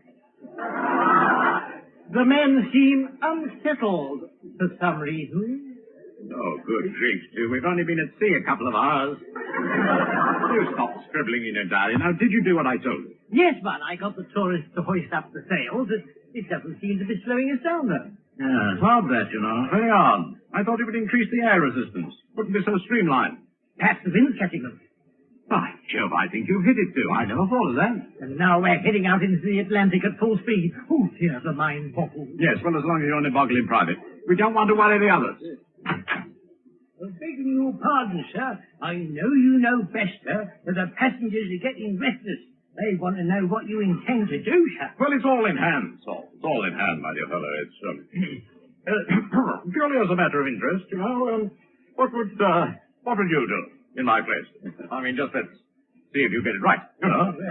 It's tricky, sir. Yes. With only a crew of landlubbers, there's not much you can do. No. Just run before the wind. Exactly what I thought. Yes. Didn't I, too? Did you? Yeah, but can't we control it in some way? Well, there's the wheels, sir. Good gracious. I didn't know it had wheels. Oh, heaven them. And the instruments are help. There's this here compass. Ah, yes, well, I've looked at that. Blessed thing's no use. Needle only points north, and they're not going that way. This little thing, Salt, with the mirrors and the lenses on it, what's that? That's the sextant, sir. Ah, yes. Are you familiar with the sextant, too? No. I used to know a vicar slicer. Oh, get a grip on yourself, dude, don't you? Yes, I know. What's on your mind? Well, apart from our present problem, one, I've still got that feeling we forgot something back in London. Yeah, sounds like your amnesia again. No, I remember watering that before we left the office. I'm sure we forgot something for that exercise sitting duck. Oh, well, never mind that. We've got enough troubles here. Well, I know, but... Well, sir, you're the captain now, sir. Oh, yes, well, I suppose I am. Did you hear that, sir? Yes, I did, but what are you going to do? Captain of a ship at sea can do all sorts of things, you know. Oh, I will, yes. Do you know what, too? I could even marry you. But we're both men. Somebody else, too. Now, look here, you two. We've been chatting amongst ourselves. Well done, men, well done. A friendly crew makes for a friendly ship, I always say. We're not happy. We could run this ship a damn sight better than you two, and my name's not Sam Christian. Let us take it over, I say. That's telling them, Sam. Oh, well said, Mamie. This is mutiny, Mr. Christian. That's it, man. Back, you useless dogs, or we'll have you kept in arms. You'll hang from the highest yard arm in the British Navy. I'll smash your face in, you fucking... Well, if you put it like that, that's the right one. Now, please, gentlemen, no squabbling. No, please. Now, my first mate and I are working on plans to deal with the whole situation. Oh, the captain knows what he's doing, so you lot get back on watch. Come on, leave it to them. That's born to lead. Come on, clear all part of it. Clear all part of it. Come on. Yes, well, thank you very much, Mr. Salt. Not at all, sir, not at all. I admire the firm way you dealt with them, sir. Now, begging your pardon, what are we going to do? I've got it! Why don't we dial 999? Oh, don't be ridiculous, too. Think, man, think. This is an 18th century sailing ship. They didn't have telephones installed, did they? Oh, I suppose not, no. No, I mean, the water would have rotted the cables, wouldn't it? If I might make a suggestion, sir, there's a full set of signal flags in the locker. I've got the key in my trousers pocket. Ah, and you suggest we run them up to the top of the mast? Not me trousers, no, sir. Flags! Oh, flags, yes, well, that's a splendid idea. I'm very glad I thought of it, yeah. Two. Now, take the key and choose some nice, bright-coloured flags. You know, nice, bright flags. Yes. Now, and when another ship sights them, they'll soon come and investigate. No,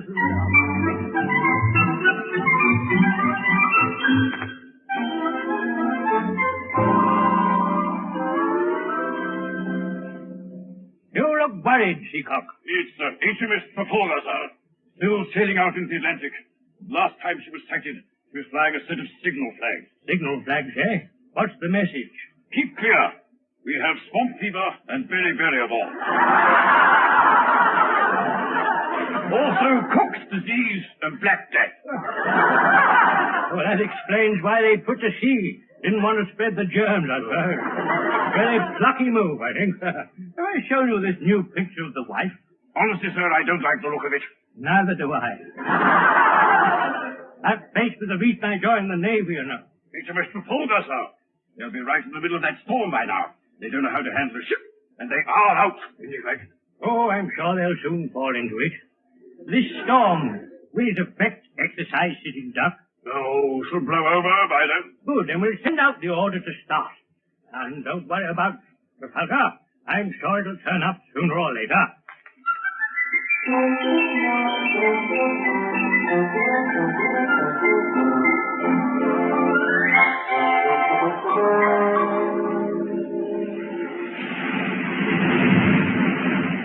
Well, I think the worst of the storm is over, too.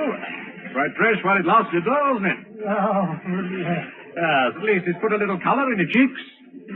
Sort of bilious green, actually. Well, it got very rough up in the crow's nest, you know. I was flung about all over the place. Well, we all had a hard time, too. I passed quite a restless night in my hammock. Captain's cabin isn't properly soundproofed, you know. Oh, no. The wind was howling. You were howling. Well, I'm sorry if I woke you up one. That was when I was swept overboard. Yes, but you howled twice. Up and I was swept back again. It was lucky my braces caught on the figurehead. Yes. Well, never mind, my dear fellow, never mind. You'll feel better, you know, when you've got a decent breakfast inside you. Oh, breakfast? Yes. Good luck, really. That American chap, you know, he's a sausage manufacturer. Had some samples of him. Yeah, we're having big, plump, juicy sausages. Oh, yeah. Yes, of course, they may be a bit greasy. We have to drain the oil lamps to get something to fry them in. Oh. Where are you going to? Ah, you spotted something over the side, have you? Begging your pardon, sir. The crew are about their duty, sir. Ah, Salt, yes. Everything's running smoothly, Salt? Oh, sir, them Yankees is making breakfast, sir, and Mr. Christian's on the lookout, sir. There's only one thing bothering me, sir. I'm wondering if this ship is seaworthy. Oh, yes, I checked on that. There's a foot of water in the hold, so it must be. A foot of water in the hold, and that proves it's seaworthy? Yes, but you see, if the ship wasn't watertight, it'd all run out again, wouldn't it? What bothers me is nobody's taken any notice of our signal flag. Yes, it is extraordinary, you know. The only ship we sighted turned tail and shot off in the opposite direction.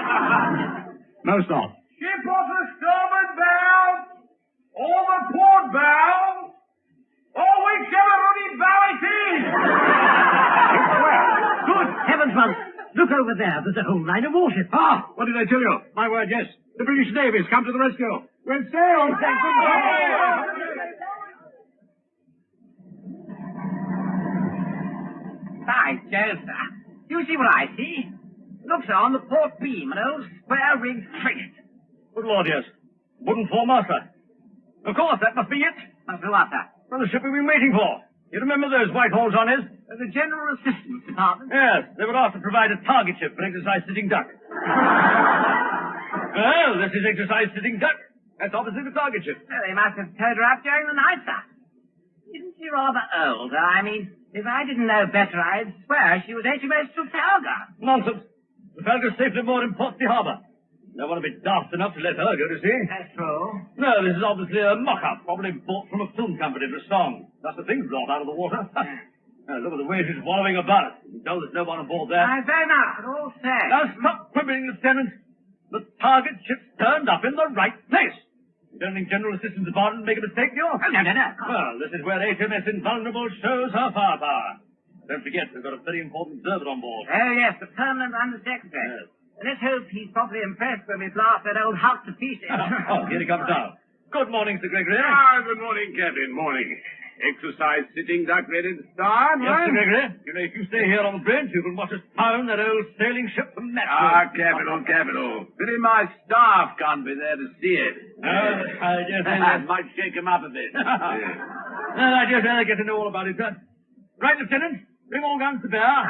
We'll start off with the broadside. Action stages, load all guns. Stand by. Well, come on, Sue, come on. You've got the telescope. Tell us what's going on. I think there's some sort of activity on that big warship at the front. Splendid. They'll probably be sending something over any time now. Here, it looks to me like them swinging them guns round. So they are. Isn't that nice? They're going to give us a salute. Well, thank heavens they found us. Honestly, I'm so relieved I could just explode. Well, you look worried, too. What's the matter now? I've still got that feeling there's something we forgot. Oh, well, never mind. I expected to suddenly strike you right out of the blue. Things often come in a blinding flash. You know, that big ship looks familiar. I do believe it's that amazing new warship, HMS Invulnerable. Oh, no. They'd never send her to look for us anyway. She's involved in exercise sitting duck. Oh, yes. Hey, those guns, they seem to be pointing right at us. Oh.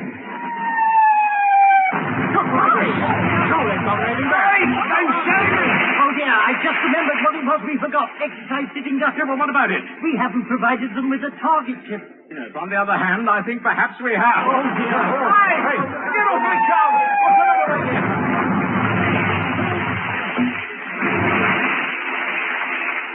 They can fire on us. We've got American passports. Oh, dear me. It's a very tricky situation. Not only that, I am a moose in good standing. Begging your pardon, sir, and if you'd excuse me for making suggestions to me better, sir, I hope you don't think I'm forward. Oh, for heaven's sake, get on with it, man. Get on with it. Well, sir, shouldn't we let them know we're aboard before they pulverize us to smithereens, sir? That's it. I'll wave my bonnet. I'll never see you at this distance, sir. No, my suggestion, if you'd excuse my boldness, sir, and if I am not speaking out of turn, sir... Oh, go on. Get on with it. Well, we could fire off one of them old cannons, sir. Sort of let them know there's somebody aboard, sir. Capital, that's just what I was thinking. Yes, now come along, too. Come along now. Break over one of those old cannonballs and get the thing loaded. Now, we better hurry before they start firing. I say, damn good shooting, Lieutenant. Johnny nearly hit her that time. Now load up for another salvo. 2 degrees down. Aye, sir. This time I'll catch the blight. I'll smack a mischief. Well, this is rather good fun, isn't it, Captain? What? I'm enjoying this. Guns ready, sir. Wait till I tell Lennox Brown. He'll be thrilled to bits. Good grief. The target ship's firing back.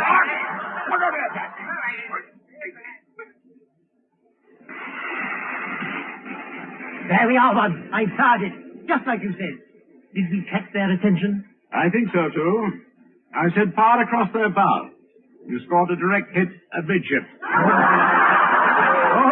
Oh, so I have. There's a hole in their side, just on the waterline. Ahoy there! Sue, you're not going to ask for our ball back. No one. I was just going to tell them about that hole. Yes, well, I think they've noticed it, too. They're abandoning ship now. Well, you know what we've got to do, don't you? Yes. Stand by to pick up some orders.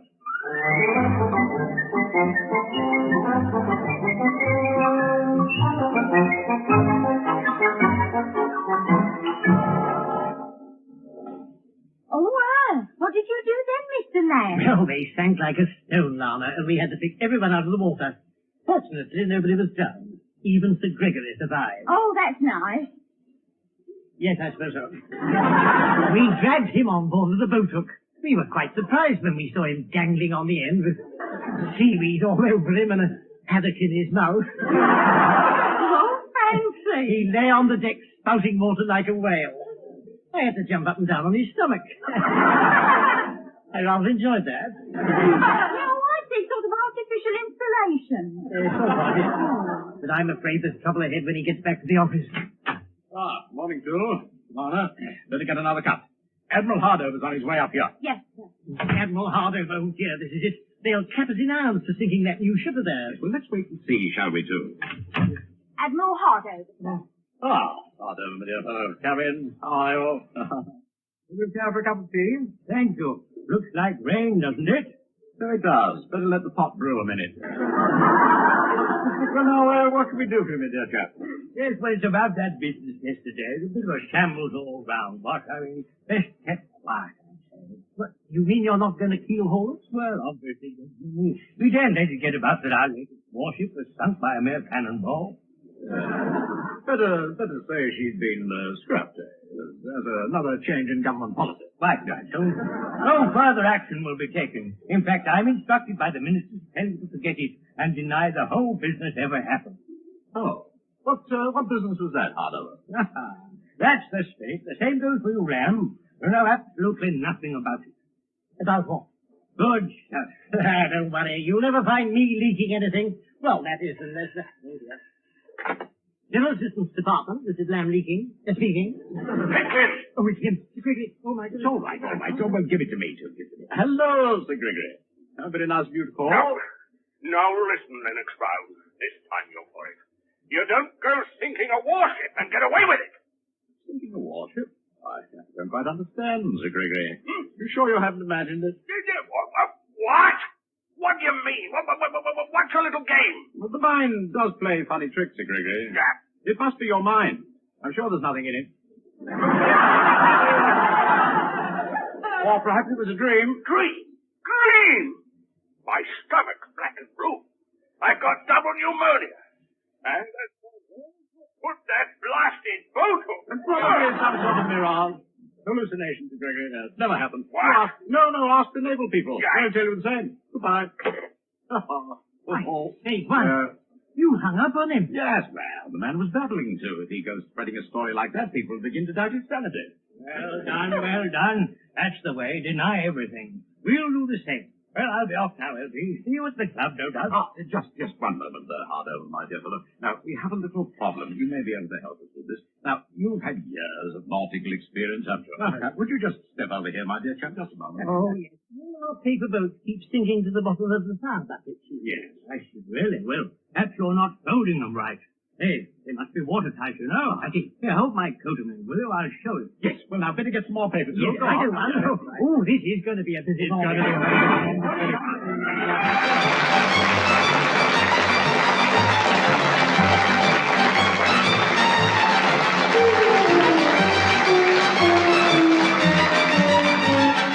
Muddling through as the men from the ministry were Richard Murdoch and Deryck Guyler. The programme was written by Johnny Mortimer, Brian Cook and Edward Taylor, and produced by Edward Taylor.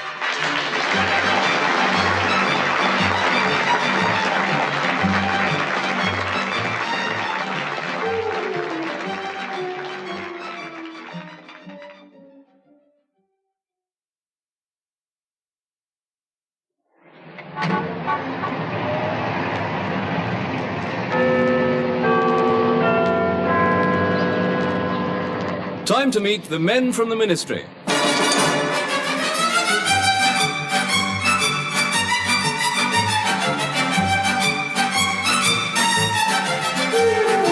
We present Richard Murdoch and Deryck Guyler in The Men from the Ministry, a weekly tribute to the men of our government service. Those men who are sometimes compared to tea bags. They always stick together when they get into hot water.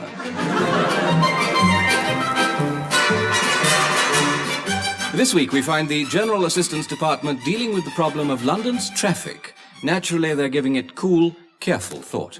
I've got it, one. Let's arm the traffic wardens. Then they can shoot the motorist on the spot instead of messing about with fines. Yes, and what if they only want to give a warning? A flesh wound in the leg, I suppose. That's it. Issue them all with snub-nosed automatics, and we'll soon have... No, too. You've been seeing too many gangster films. Oh, there is my other scheme. Oh, not the one where they're tarred and feathered for parking on the wrong side of the road. Yeah. The one I worked out for Earl's Court High Street. Oh.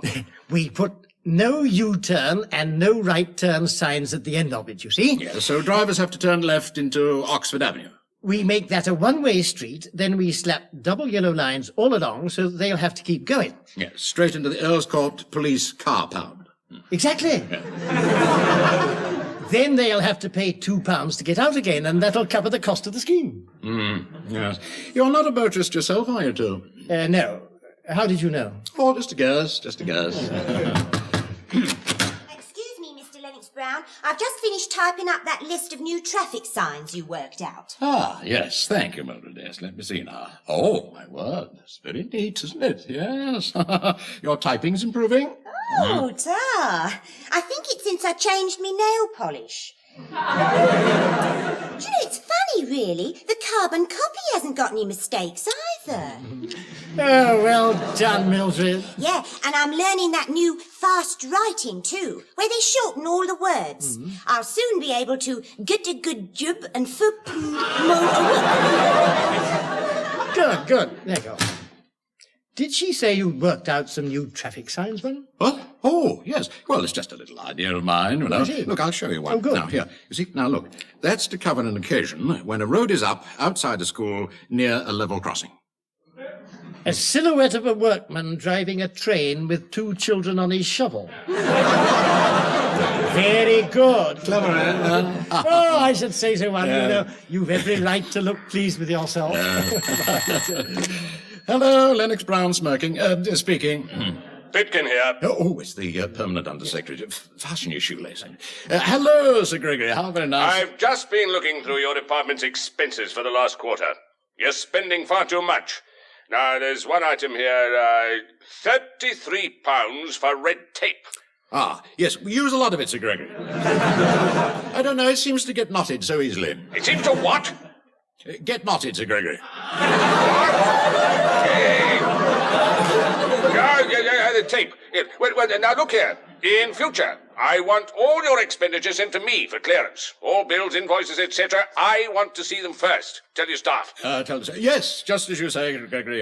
For the next week, send them to my home address, my new home. I'll be spending most of my time at home getting the place straight, you know. Ah, yes, of course. Your new house, Sir Gregory. Oh, my word, yes. I hope you're finding... And while I'm on to you, there's another thing. Now, you're working for the Ministry of Transport, aren't you? Do you know Potter's Green? Is he really, Sir Gregory? Potter's Green.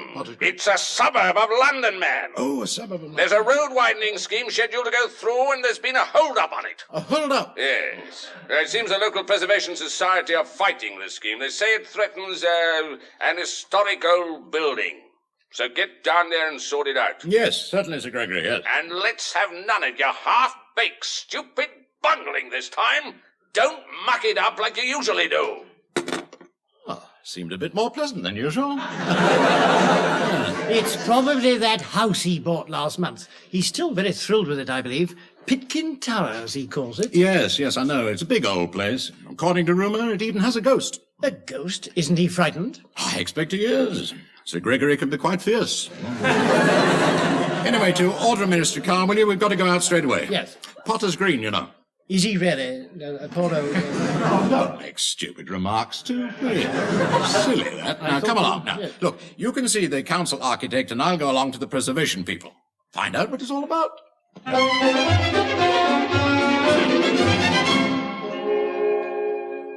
How do you do, Mr. Lamb? I'm Crabshaw, council architect, and this is Mayor Trimble. How do you do? Oh, how do you do? That's enough, Trimble. Don't overwhelm him with your idle chatter. Now then, Mr. Lamb, there's something in my office that will interest you. I've got a model laid out on the table. Oh, by Jove, I say. So if you'll just come on through, I'll show you. I can't wait. Now, this is a model of the High Street. Oh, I see. Yeah. And that's the building I want to knock down. Yes, that one there, right in the middle of the road. All right, I can tell him, your worship. Any road, local preservation society have been kicking up a fuss and causing me a great deal of inconvenience. I see. Now, what exactly is that building in the middle of the road? It's a convenience. I thought you said it was an inconvenience. No, it's an inconvenient convenience. Public convenience, if like. Yes, I see what you mean, yes. Yeah, and they're holding up my road widening plan by calling the thing an historic monument. They want to include it in their guided tours of the borough. Yes. That's right. 2 and 6 a time. Or 2 and 7 if they want to see all of it. Well, it seems to me they're holding up progress. I'm all for modernisation, you know. I was one of the first to change to a ballpoint quill. Well, I can see we've got a lot in common. You must stay for lunch in the council canteen. It's roast beef today, Mr. Lim. No, it's lamb, actually. Oh, but the menu clearly says... Aye. All right, Trimble, go and polish your cockade or something. You will stay then, Mr. Lamb. Very kind of What, you'll not get better luncheon meat fritters at the Ritz, I'm telling you. Oh, how exciting. Thank you very much. Then I must hurry back to the office and report to my number 1. He's seeing your opponent, Mrs. Livingston, the woman from the Preservation Society.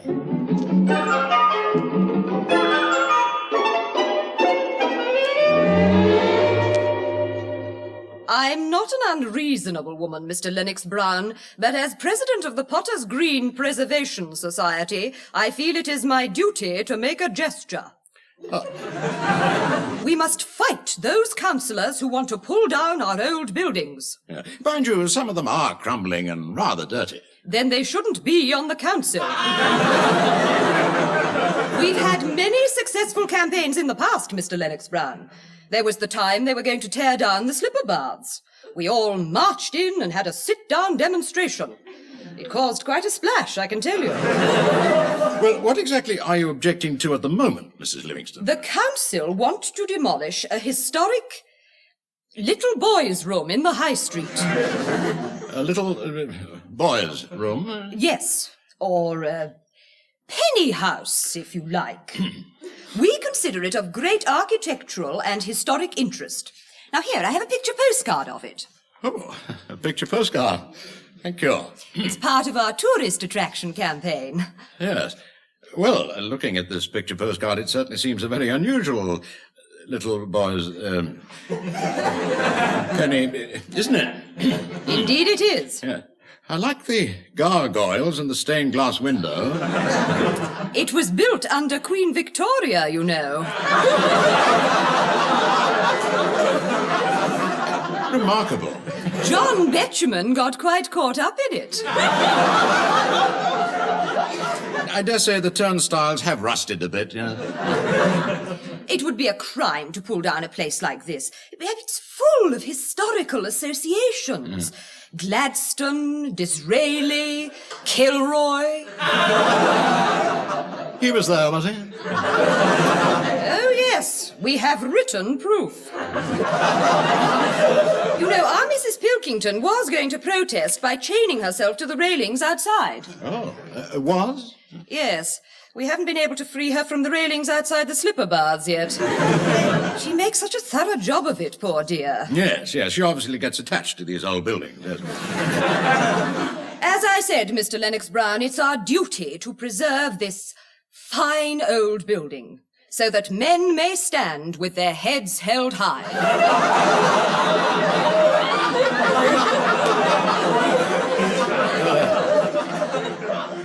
Yes, it's a very noble thought. Yes, well, Mrs. Livingston, we shall certainly take note of your objection before we make a final decision on the matter. Thank you. Yes, rest assured. Now, if you'll excuse me, I must get back to the penny house, to the office.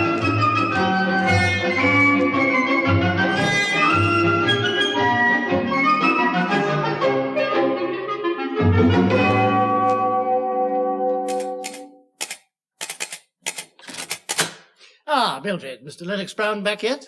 No, Mr. Lamb. Here, by the way, I got a message for you. Do you remember that wiggly main road you found going right through London? Oh, yes, the wide one. Did they convert it into 3 lanes, as I told them? Well, they did try, but they say it's difficult painting white lines down the middle of the Thames. I wondered why it was shaded blue on the map. Oh, and the Ministry of Transport sent back that plan of yours for a Finchley flyover. They say they want an underpass instead. Turn the plan upside down and send it back. Righty-ho. Ah, two. Well, you've raced me back from Potter's Green. Yes, I've been chatting with that preservation woman. Oh, yes. Mrs. Livingston, I presume.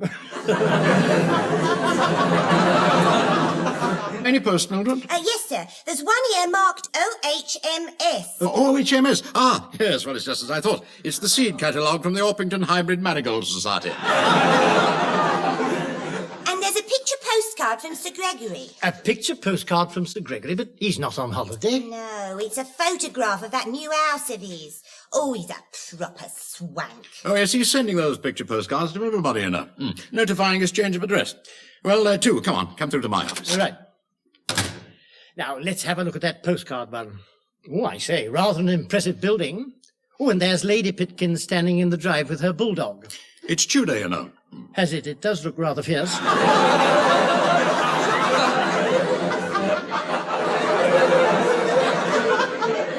The building, too. Yes. Yes.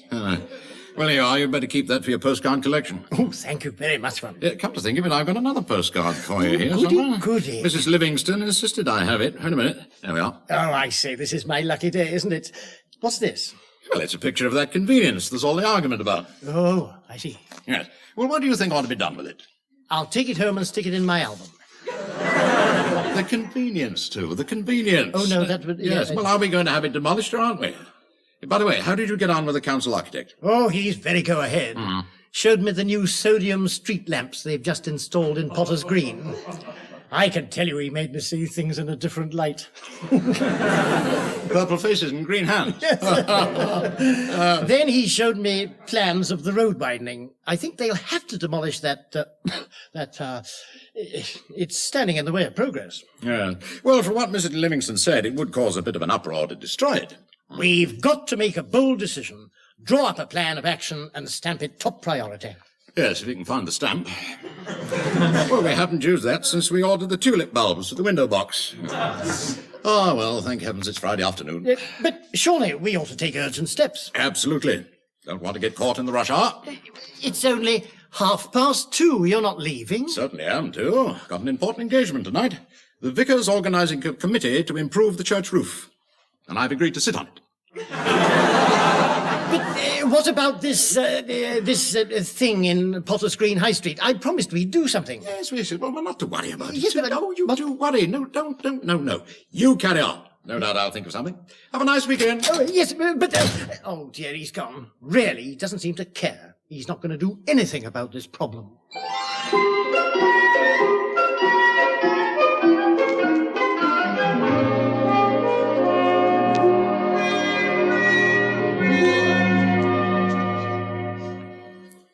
Yes, I was on my way to the station, Mr. Schultz, when I passed your firm. I remembered hearing about you and thought you could settle a little problem for us. Ah, well, you've come to the right place. We at Shift It Incorporated offer a service that's second to none. Yes, splendid, yes. I understand you specialize in removing buildings from one spot to another. That's right. You know Dagenham Castle? Oh, is there a castle at Dagenham? Not now, no. We removed it stone by stone and set it up in Texas. 115 rooms. My word, good, great. Some Texas millionaire bought it, I suppose. Correct. He wanted a tool shed for his back garden. Then there was Lord Dogsmuir's mansion. We were the firm who moved that. To America, I suppose? No. Just a couple of yards to the left.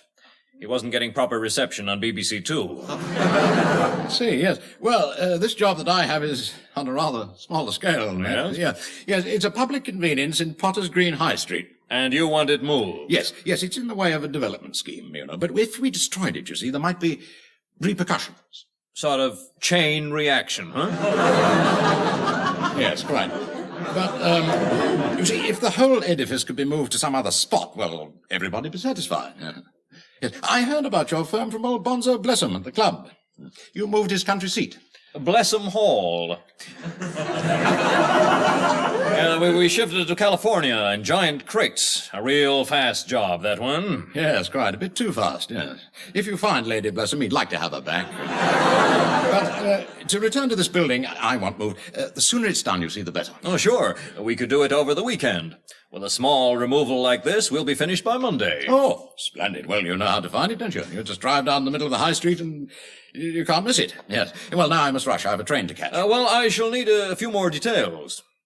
Well, it's the 4:30 from Victoria, a diesel locomotive, restaurant car. No, I mean about the job. Guard's got a thing right. Oh, I see. The job, yes. Well, I tell you what now. If you want any more facts, give my office a ring. There's their number. Thank you. There'll be someone there for an hour or so.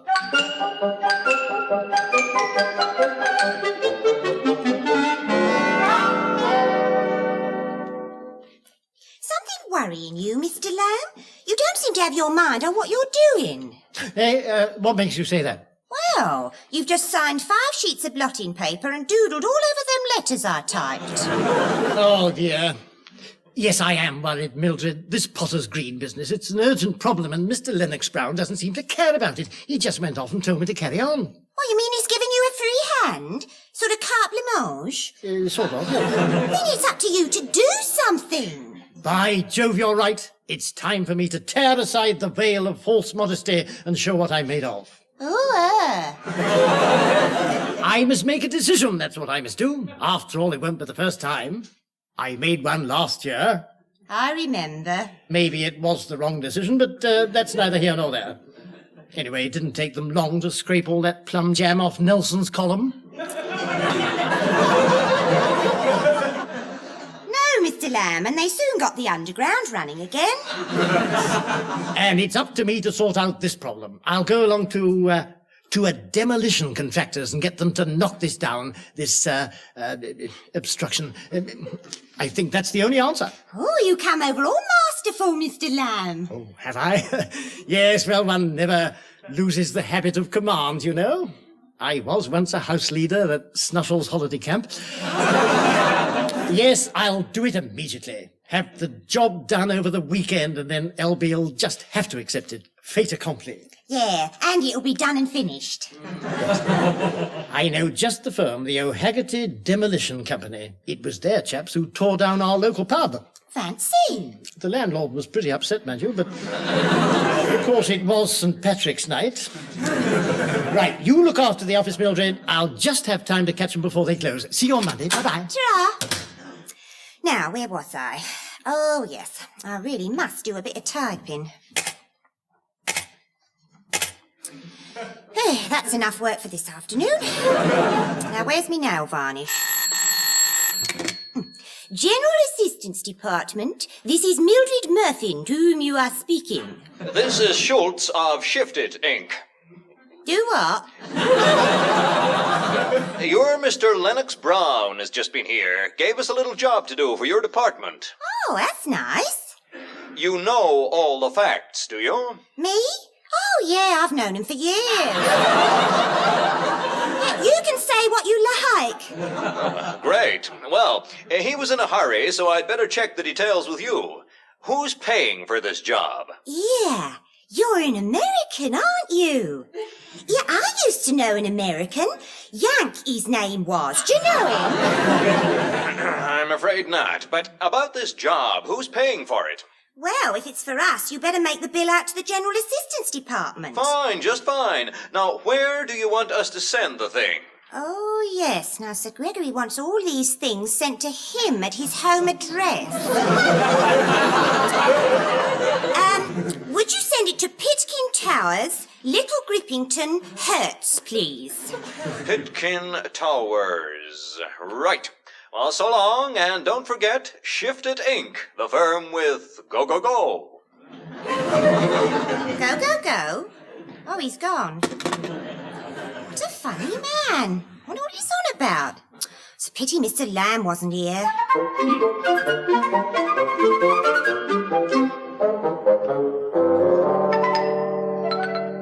So you see, Mr. O'Haggerty, sir. Yes. Of O'Haggerty's Demolition Company. Quite, yes. So you see... Limited. Of course. So you see... Branches everywhere. Yes, I'm sure they do. Now, about this building, I want it demolished rather quickly, if possible over the weekend. Oh, it'll be a devil of a job to get the lads out over the weekend, Mr. Lamb. They like to go to church, you see, and then on to the pub. They thirst after righteousness. You might put it that way, yes. Yes. But there's nothing'll get them to work over the weekend. Nothing. We'll pay double time. Except double time. It's the glib tongue you have, Mr. Lamb. Then you'll do it. That we will. I'll drink to it. Will you have a drop of the hard stuff with me? No, thank you, no. Unless you have a little rhubarb wine or some... No, I'm afraid not. You don't mind if I... No, do. Purely medicinal, you understand? Oh, of course, yes. I drink it to cure me hangovers. Yes. Good stuff. Death to the cowardly English. Bless them. Yes, cheers. Now then, what's this building you want knocking down? Well, it's how can I describe it? It's a building, you see, and it's in the way of a scheme of ours. Where and what is it? Now you're asking me. It's well, that's to say... this is embarrassing.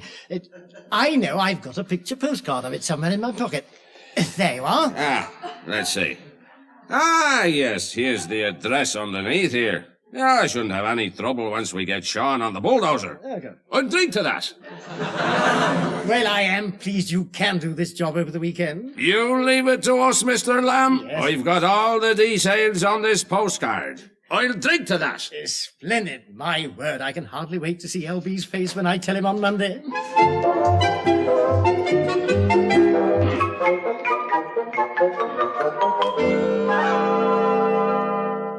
Morning, Mildred. Morning, Mr. Lamb. Did you have a nice weekend? Yes, thank you. I took the local scout troop to teach them map reading. Oh, that's lovely. Where did you go? I don't actually know. We got lost. Wandered around for hours. Eventually, we had to send up smoke signals for help. See, what happened? The policeman came and told us off for lighting a fire in Battersea Park. Shame. Well, morning, Tour. Good morning, Mum. Did you have a pleasant weekend? Oh, yes, thank you. A bit of excitement at the golf club on Saturday. Oh, did you try out those new socks? Yes, very comfortable. But listen, I got a hole in one. Oh, dear, never any good buying cheap socks. How about the vicar and the church roof? Well, not too sure about the vicar's judgment, you see. He's proposing a new plan for raising money, the modern way, as he calls it. And what's that? Well, he wants to appeal to the gamblers, the bingo people. Yeah. Now, his idea is that everyone buys a ticket as they go into church, and whoever's holding the bag when the organ stops keeps the collection. I'll bring in the tea, sir. Oh, by the way, Mr. Lamb, some Irishman phoned. Oh, really? No, O'Haggerty. He said they'd finished that job you wanted doing in a hurry. Job? Well, what job do? Let me put it this way, one. The Potter's Green matter has been cleared up. Oh, my word, you've heard. Have you? Yes, I arranged for the public convenience to be moved over the weekend. I thought moved? I arranged for it to be knocked down over the weekend. Well, don't talk nonsense, too. I mean, how could it be knocked down when it wasn't there? Yes, Well, I checked with this American firm on the way in this morning. There was a message that they'd completed the required move. But that's impossible. I gave O'Haggerty clear instructions. I left him that postcard Mrs. Livingston gave you. So they'd know the address, you see. Look, it's here in my pocket. If it's there in your pocket, how could you have given it to him? What? Oh, yes. Yeah. Well, I gave them a postcard to show them the place I wanted knocked down. After all, the only other postcard I had was... Oh, dear. Oh, I don't feel very well. Yes, well, I'm not surprised, too. Here we are, lovely cuppa. Yes, well, you'd better make it strong, Mildred. Mr. Lamb has had a demolition gang knock down Sir Gregory's new house. Oh, he'll never forgive me. I'm finished. Wait till he finds out who did it. I'm doomed. Yeah, well, steady, too, steady. You can always plead temporary insanity. Even permanent insanity, come to think of it. You know what he's like. Yes, well, if you'd left this to me, it wouldn't have happened, would it? You see? No, I had the convenience carefully moved to... Wait a minute, that's a point. I didn't actually tell them where to put it. Put what? Oh, the Potter's Green toilets, Mildred. Ah, wait a minute, I remember now. I told this American chap you'd supply any details I might have forgotten. He'll murder me. Oh, that American. Huh? Well, I didn't tell him where to put any toilets. I only told him where to send the bill. I think. He was asking about the bill? Well, that's what I thought. I told him to send it to Sir Gregory's home address. Get the brandy from the first aid cupboard, will you? We've not only knocked down Sir Gregory's new house, we've had a Victorian public loo put in its place. He'll go mad. He might even... The mind... It's all your fault. It isn't. No, bother. It's your mind. What's this? Can't you keep order in your own office, Lennox Brown? Oh, Sir Gregory. Yes, Sir Gregory. Good morning. Good morning. Sir Gregory. I'll go and make some tea again. What's the matter with Lamb? Why is he trying to get under the carpet? Oh, he's checking for dust. For dust? Yes. Very conscientious. Really? Very conscientious.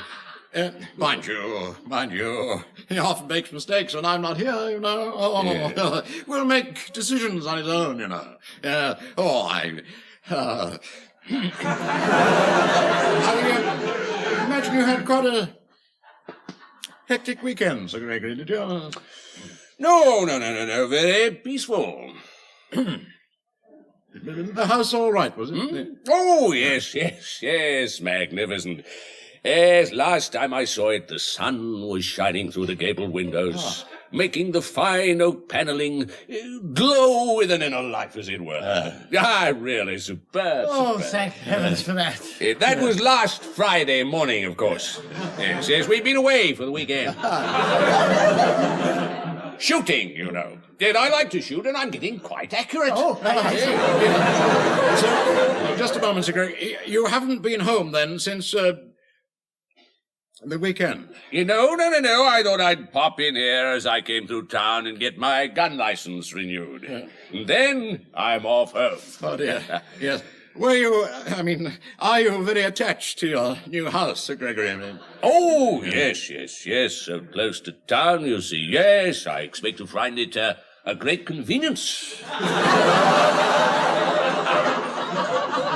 Quite so. Very spacious, too, you know. Lots of handy little places to put the rolls. Property values going up all the time, you know. Yes, we shall soon see the writing on the wall. You have to tell him one. I can't stand it. Excuse me, Sir Gregory. Lady Pickens on the phone. Huh? She wants to speak to you urgently. Oh, probably ringing from the new home. Probably ringing. She went on ahead, you know. I'll take it in the outer office. Do excuse me, Lennox. Yes, Brown. really.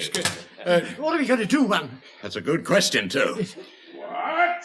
They've done what? I think our luck's run out. Yes. Perhaps we should do the same. Yes. Pass me my hat and coat, will you? There you are. Oh, thank heavens there's a fire escape. After you, man. Yes. I know a little tea shop where we can lie low while we think out who to blame for it. Come on. Yes, I feel like a buttered muffin. Yes.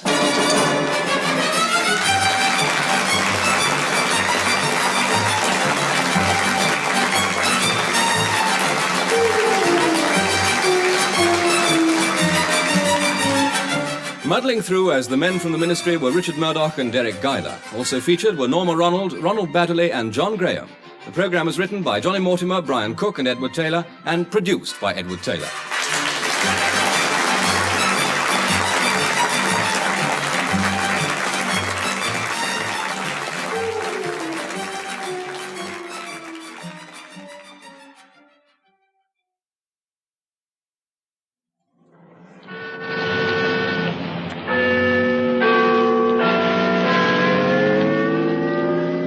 Time to meet the men from the Ministry.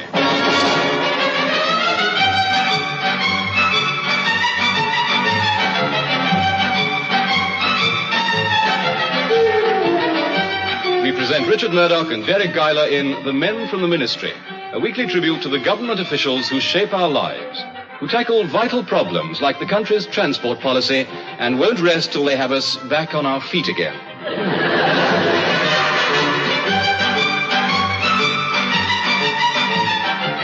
the General Assistance Department, that eager executive, Richard Lamb, prides himself on being thoroughly up to date. When a piece of modern equipment is installed, you may be sure that he has a hand in it. Mildred, this address stamping machine, I've caught my hand in it. Oh, you are careless, Mr. Lamb. Here. There. Oh, you got an address written on your palm. Oh, dear, so I have. Mrs. Felicity Philpott, 27 Avenue Road, West Ealing. Now, I suppose you'll have to spend hours scrubbing that off your end. Waste of a morning. I could have been doing something useful, like sorting out my stamp collection. You and your stamp collection. I got a new one last week. Really? Look, a real beauty. A very rare do not bend from the Foreign Office. You know, I never heard of anyone collecting rubber stamps before. What's so unusual about this one, anyway? A misspelling. It actually says, do not bned. Just think, this stamp's been baffling postal workers for years, and now it's mine.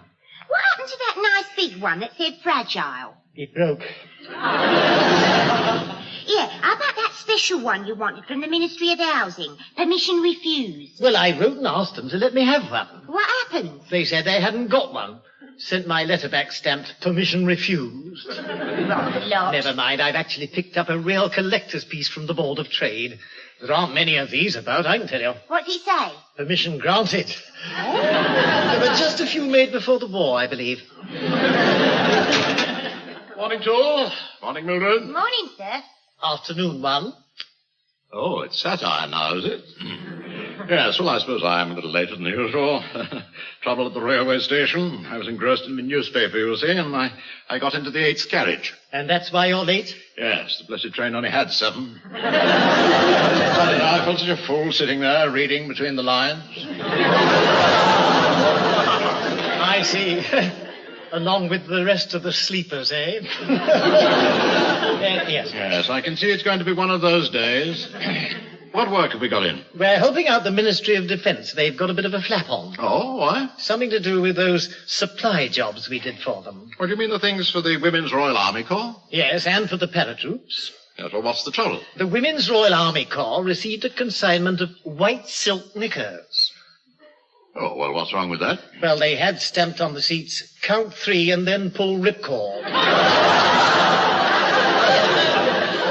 And the 1st Airborne Division got a lot of khaki flannel parachutes. The Ministry feel there's been a mix-up somewhere. Yes, it is possible. Well, what's the new job? We've got to check miscellaneous service expenditure. Here's the file. Well, best get on with it then. Let's see now. Item 1, 700 sporrans for the Seaforth Highlanders. I'll enter that under catering. Don't be silly, too. They don't eat them, they wear them. Yes, outside their kilts. It's a sort of a hairy handbag. Item 2, a new office block for the camouflage squad. A new office block for the camouflage squad? Well, a replacement, actually. It seems they already have an office block, but they can't find it. Item 3, 1 spare throttle flange for a Wellington bomber. Item 4... Just a moment, yes? Just a moment. Wellington bombers haven't been in service for years. They were all scrapped, weren't they, after the war? I say, that's odd. Who'd want a new throttle flange, then? Yeah, it's very puzzling, that, isn't it? Well, there's just a reference number here. I think we'll go down to records and look this one up.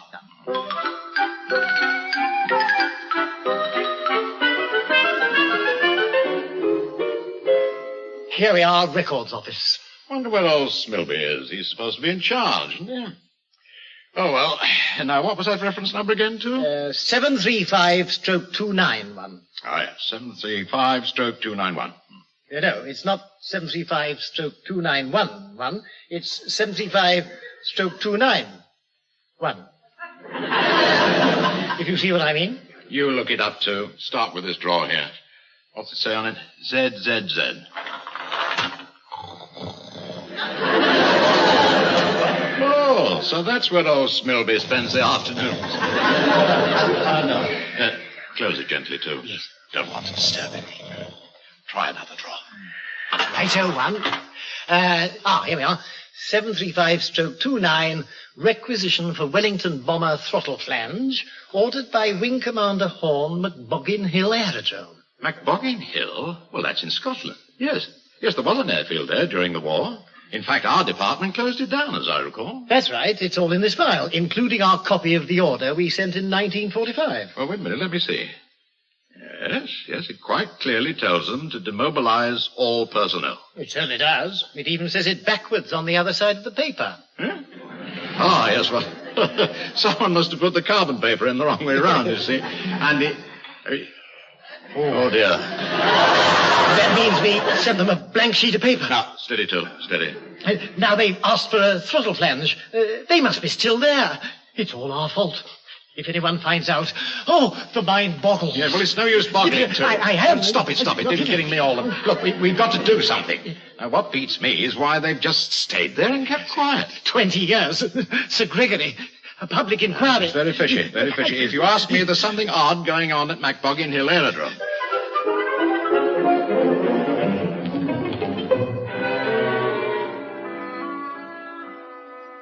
Morning, Wing Commander. Squadron Leader Harris reporting for briefing, sir. Come in, Harris. Mind your moustache on the door. All MacBoggin aircraft standing by on red alert, sir. Ready to scramble. All right, now, orders for the day. At 0900 hours, you take off in the Lysander, climb to 5,000 feet, vector 10, straighten out on approach to target area, and then... Yes, sir? You release the long streamer that says McConaughey's pork sausages are the best.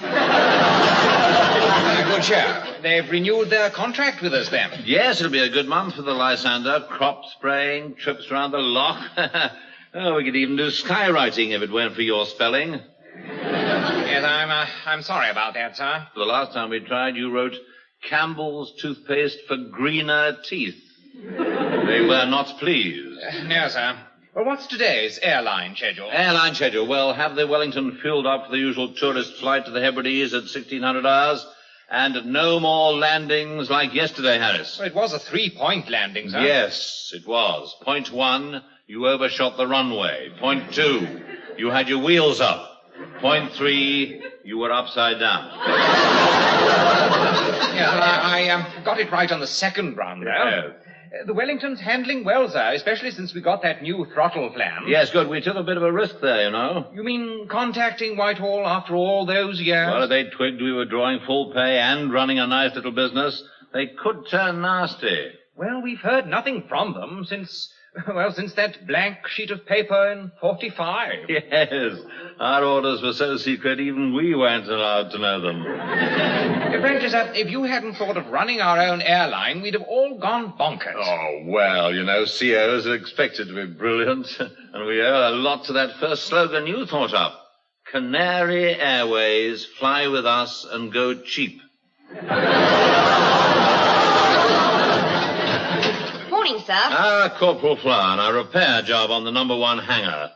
Stick it together, will you? My jacket keeps slipping off it. Okay, sir. Incidentally, Flower, when you took the windsock down to wash it, what did you hang in its place? I'd rather not say, sir. I thought so. Well, take them down. There's a good girl. No, not those. No. The ones on the windsock. They're rather distracting, yes. Now, what about today's weather report? Warm and cloudy, sir. Some showers. Have you got the wind? Well, just a touch, sir. It's the canteen breakfast. Well, stand by at 1600 hours for air hostess duties, and do try and remember you should give the passengers confidence. Yes, you set a poor example, crouching by the emergency exit with a parachute. Yes. Have you no faith in my flying? Well, not when you put the plane on automatic pilot and come back to chat with the passengers. What's wrong with that? We haven't got an automatic pilot. I wedged the controls with a bit of chewing gum. Same thing. Yes, well, all right, Flower. Pop along to the Lysander, will you? I've got a little job, and you can navigate. Roger not, sir. She's not ideal as an air hostess, is she? Oh, no, sir. She can never remember which door in the plane is the toilet. We've nearly lost several passengers that way. If we get noisy children, she tells them to go and play outside. Well, now then, I think most of the MacBoggin staff have reported. Oh, no, there's one we haven't seen. Good morning, sir. Was there something? Costa. I was afraid you might be in bed with your twinges. No, sir, no. Emily sent me some embrocation, and it's done wonders for me kneecap. Oh, good, sir. Trouble is, my wrists ache from all the rubbing in. Killing me. Well, I'll be off on the Lysander mission, sir. There you go. And then I've got this streaming cold. Oh, absolute torture it is. You know, I must have gone through 10 boxes of paper doilies, honest. Yes, all right, Costa. I don't want a blow-by-blow account. Just as long as you keep the planes in working order. Working order, he says. 20 years I've been patching that old Wellington. Glue, sticky tape, bits of old motorbike, elastic from Emily's... Costa, that'll do. That'll do. Now, have you managed to trace that trouble in your undercarriage? Yes, sir. It's just a boil, sir. It caused the tightening of the skin. That's why every time I sit down, my mouth flies open. Yes, fine. That will be all, Costa. Oh, if it wasn't for my cheerful maladjustment, I couldn't keep going. Mind you, I don't know why we do. Those ministry people will catch up with us one of these days. You mark my words, and I'll mark yours. Oh, nonsense, Costa. Those ministry people, as you call them, have forgotten all about us.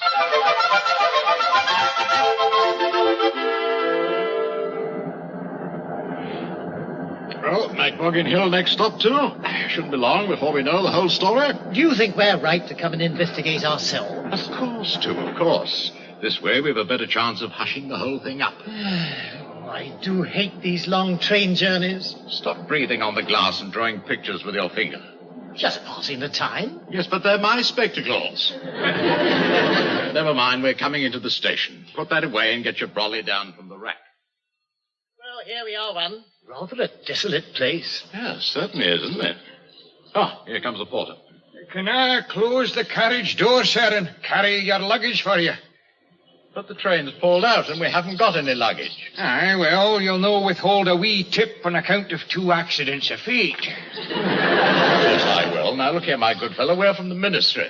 You see, the ministry in London. Now, how do we get to McBoggin Hill Aerodrome? The ministry, McBoggin Hill Aerodrome. Aye.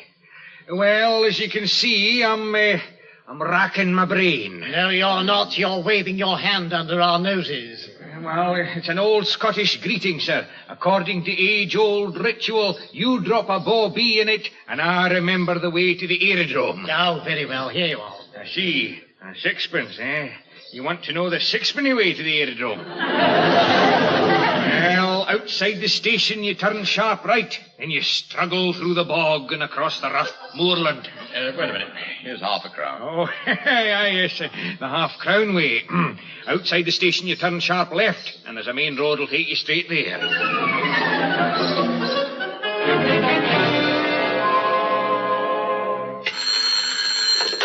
Hello? Ring upon a horn. Oh, it's you, Angus. Another lot of passengers on the way. What? Ministry officials just left the railway station? Oh, good Lord. Thank you, Angus. Goodbye. Men from the ministry, eh? Oh, the game's up then. I told you, an ignoramus discharge. That's what we're going to get. Oh, pull yourself together, Costa. Now, there's one way out of this. Yes. Draw a rifle from the stores. We're going to shoot ourselves? No. Plan A. We'll put Plan A into operation. Now, take down the Canary Airways signs and put these up. Oh, Plan A? Yeah. Oh, all right. But mind you, it'll never work. They'd have to be idiots to fall for that.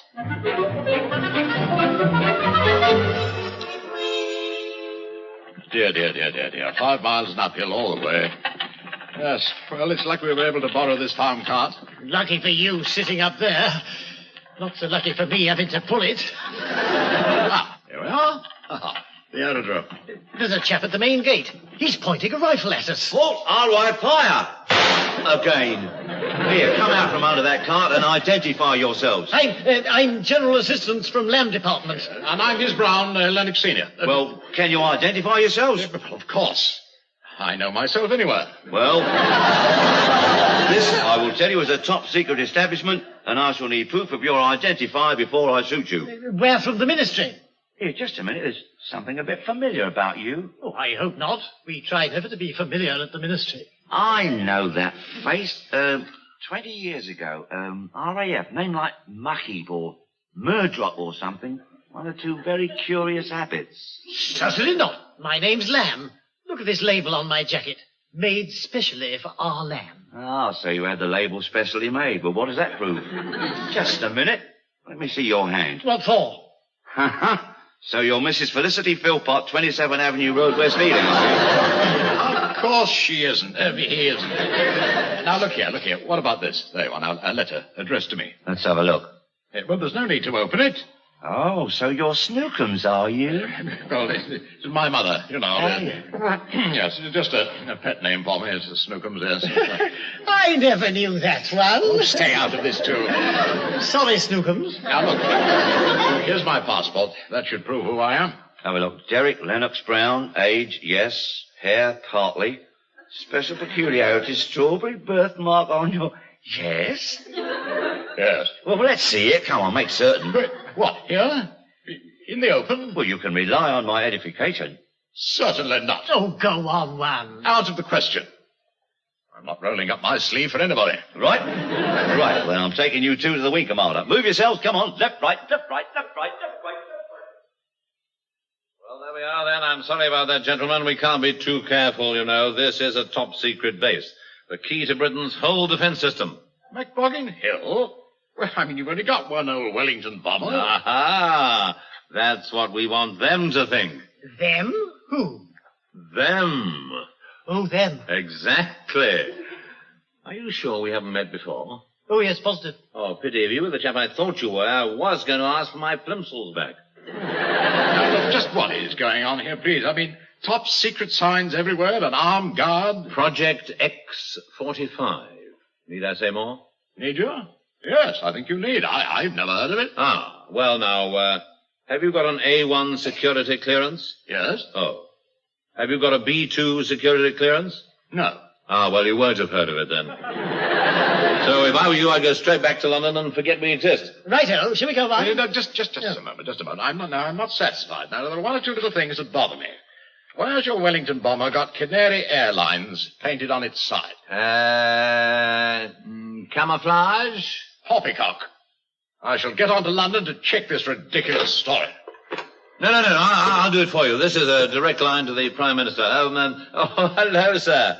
Horn here. How's the little woman? Oh, good. I'm so glad. Now, I've got two ministry boards poking around, sir. Get rid of them. Oh, if you say so, sir. Yes. Just a moment, please. Let me speak to him. Hello, sir. At the third stroke, it will be 2:29 precisely. That's not the Prime Minister, that's Tim. Oh, I wondered why he kept telling me the time. I'll dial again. Oh, no, you won't, thank you. No, please. No, I'll dial this time. Yes, I'll get on to Pilkington at the Ministry of Defence. If you are an important base, he'll know all about it.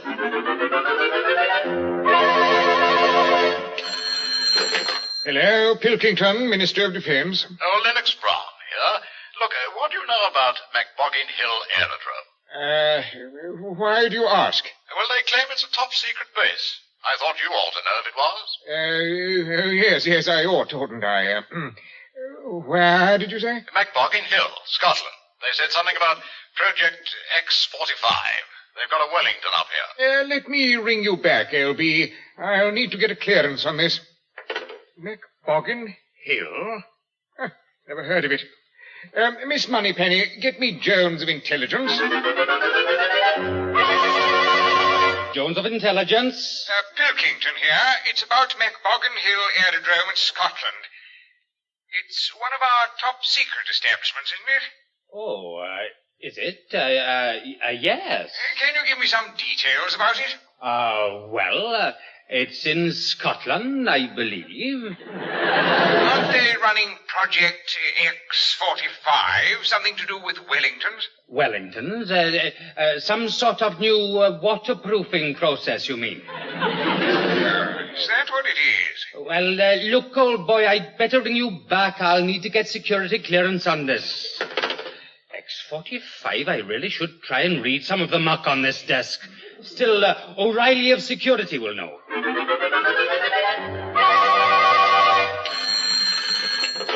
Hello, Finnegan's Ballroom Dancing Academy. Security.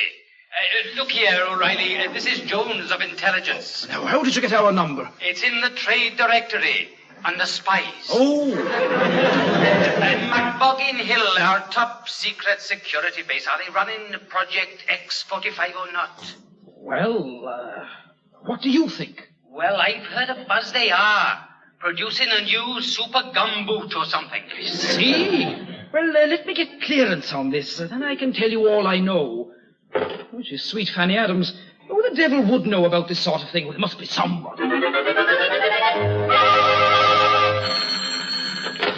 Hello, Pilkington, Minister of Defence. O'Reilly Security. It's about our top secret base in Scotland. Ah, McBoggan Hill. You know it, then? What? Well, of course I do. Project X45. A dramatic breakthrough in rubber footwear. Yes, that's right. I didn't know you knew. Oh, it's my job to know. Just making sure you knew. Good man.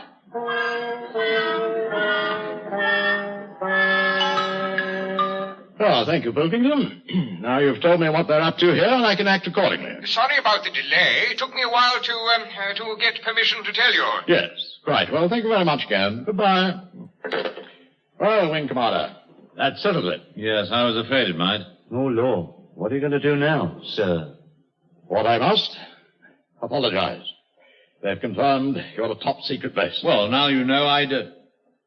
They have? Yes.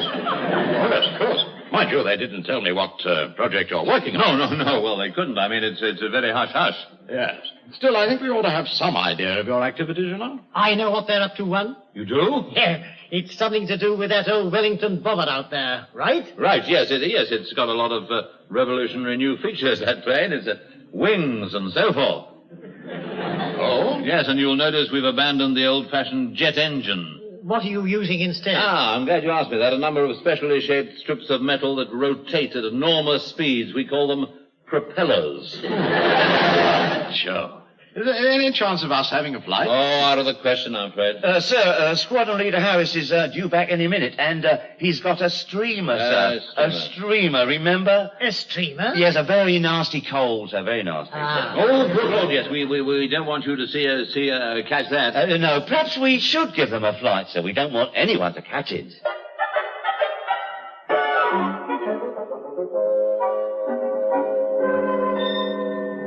I'm not too happy about bringing him aboard the Wellington, Costa. Had no choice, sir. If they'd seen the Lysander coming back with McConaughey's pork sausages streaming from the tail. Yes, quite. You better go back and keep an eye on them, in case they spot we've converted this aircraft for tourist flights. I say, one, what funny seats this aircraft's got. Mine has Glasgow Parks and Gardens department on it. Yes, very odd. It's not often you find a rusty wrought iron bench in an airplane. Still, they're not all like that. No, there's a Wickerburg rocking chair, a maroon sofa, half a dozen deck chairs, and a poof. Oh, I see you're admiring our scientifically designed seating, sir. All experimental, of course. Well, experimental or not, things don't look very safe to me. Oh, we're very concerned with safety, sir, very. Yes, I noticed this little box. In case of fire, break glass and pull red handle. Yes, and what does that do? Oh, that works the pilot's ejector seat. Well, another thing, I've been wondering about all these leaflets here under the seat. Leaflets? They're messages. That's what they are, messages, and very highly confidential. I'll just take these and take them with... Just a moment, please. Just a moment. Can you explain this one? McConaughey's sausages make both ends meet. Yes. Well, that one hasn't been decoded yet, sir. And what about this coloured brochure? Canary Airlines, let us take you under our wing. Proprietor Wing Commander Horn. Oh, God. I knew you'd find out. I told the Wing Commander. It was all his idea. He said we got to keep quiet and run the place as a commercial airline. Eh? All right, come along. We'll see about this. Gentlemen, everything all right? The game's up, Wing Commander. Costa's told us all about it. Oh, has he? You're an idiot, Costa. Can't you do anything right? My first little slip in 25 years. Who took off in our Spitfire without opening the hangar doors? Oh, I can't think of everything. And who lost our 10-ton bomb? Well, everybody mislays things from time to time. You mislaid a 10-ton bomb? Yes, all right, Joe, all right. Now then, Wing Commander, I insist you land this aircraft immediately. I'll lower the wheels, one. No, that's not the undercarriage switch. Good Lord, Costa, so that's where you left the bomb. The bomb bay. You know, the one place I didn't think of looking. We've dropped a bomb? I'm awfully sorry, man. Good job we're over the sea. Yes, on the other hand, you've just scored a direct hit on a ship.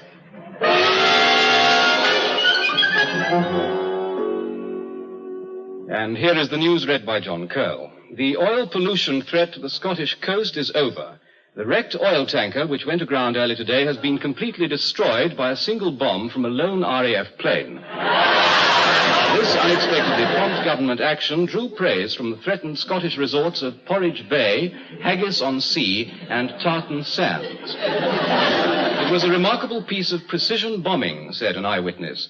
The ship's crew had only just been taken off when the plane appeared and dropped the bomb. It modestly refused to answer radio signals, released a streamer saying Baffy's beer is best, and flew in ever-diminishing circles until it disappeared up a cloud bank.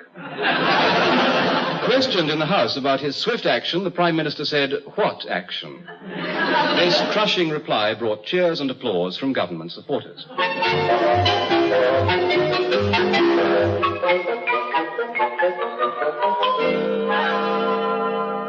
And thereupon we closed down the camp and demobilized the remaining personnel as per our instructions in 1945. There we are, one. Our report on McBoggin Hill Airfield. Very good, too. The Ministry of Defence see this, they'll want to know why we waited 23 years.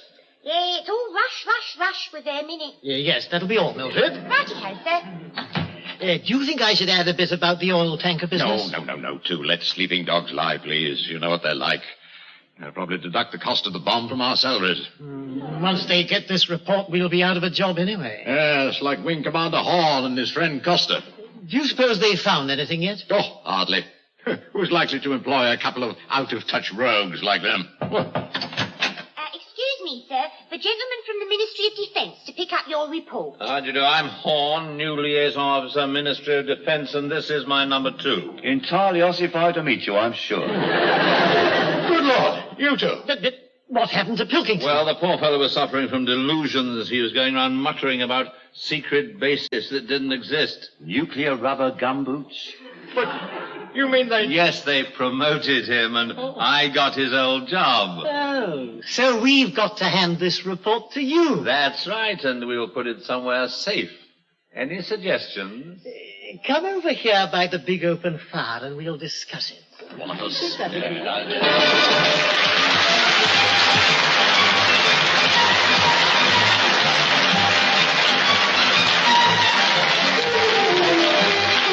in the air as the men from the Ministry were Richard Murdoch and Deryck Guyler, with their special guests Kenneth Horne and Sam Costa. Also featured were Norma Ronald, John Graham, Anthony Vickers, and Douglas Hankin.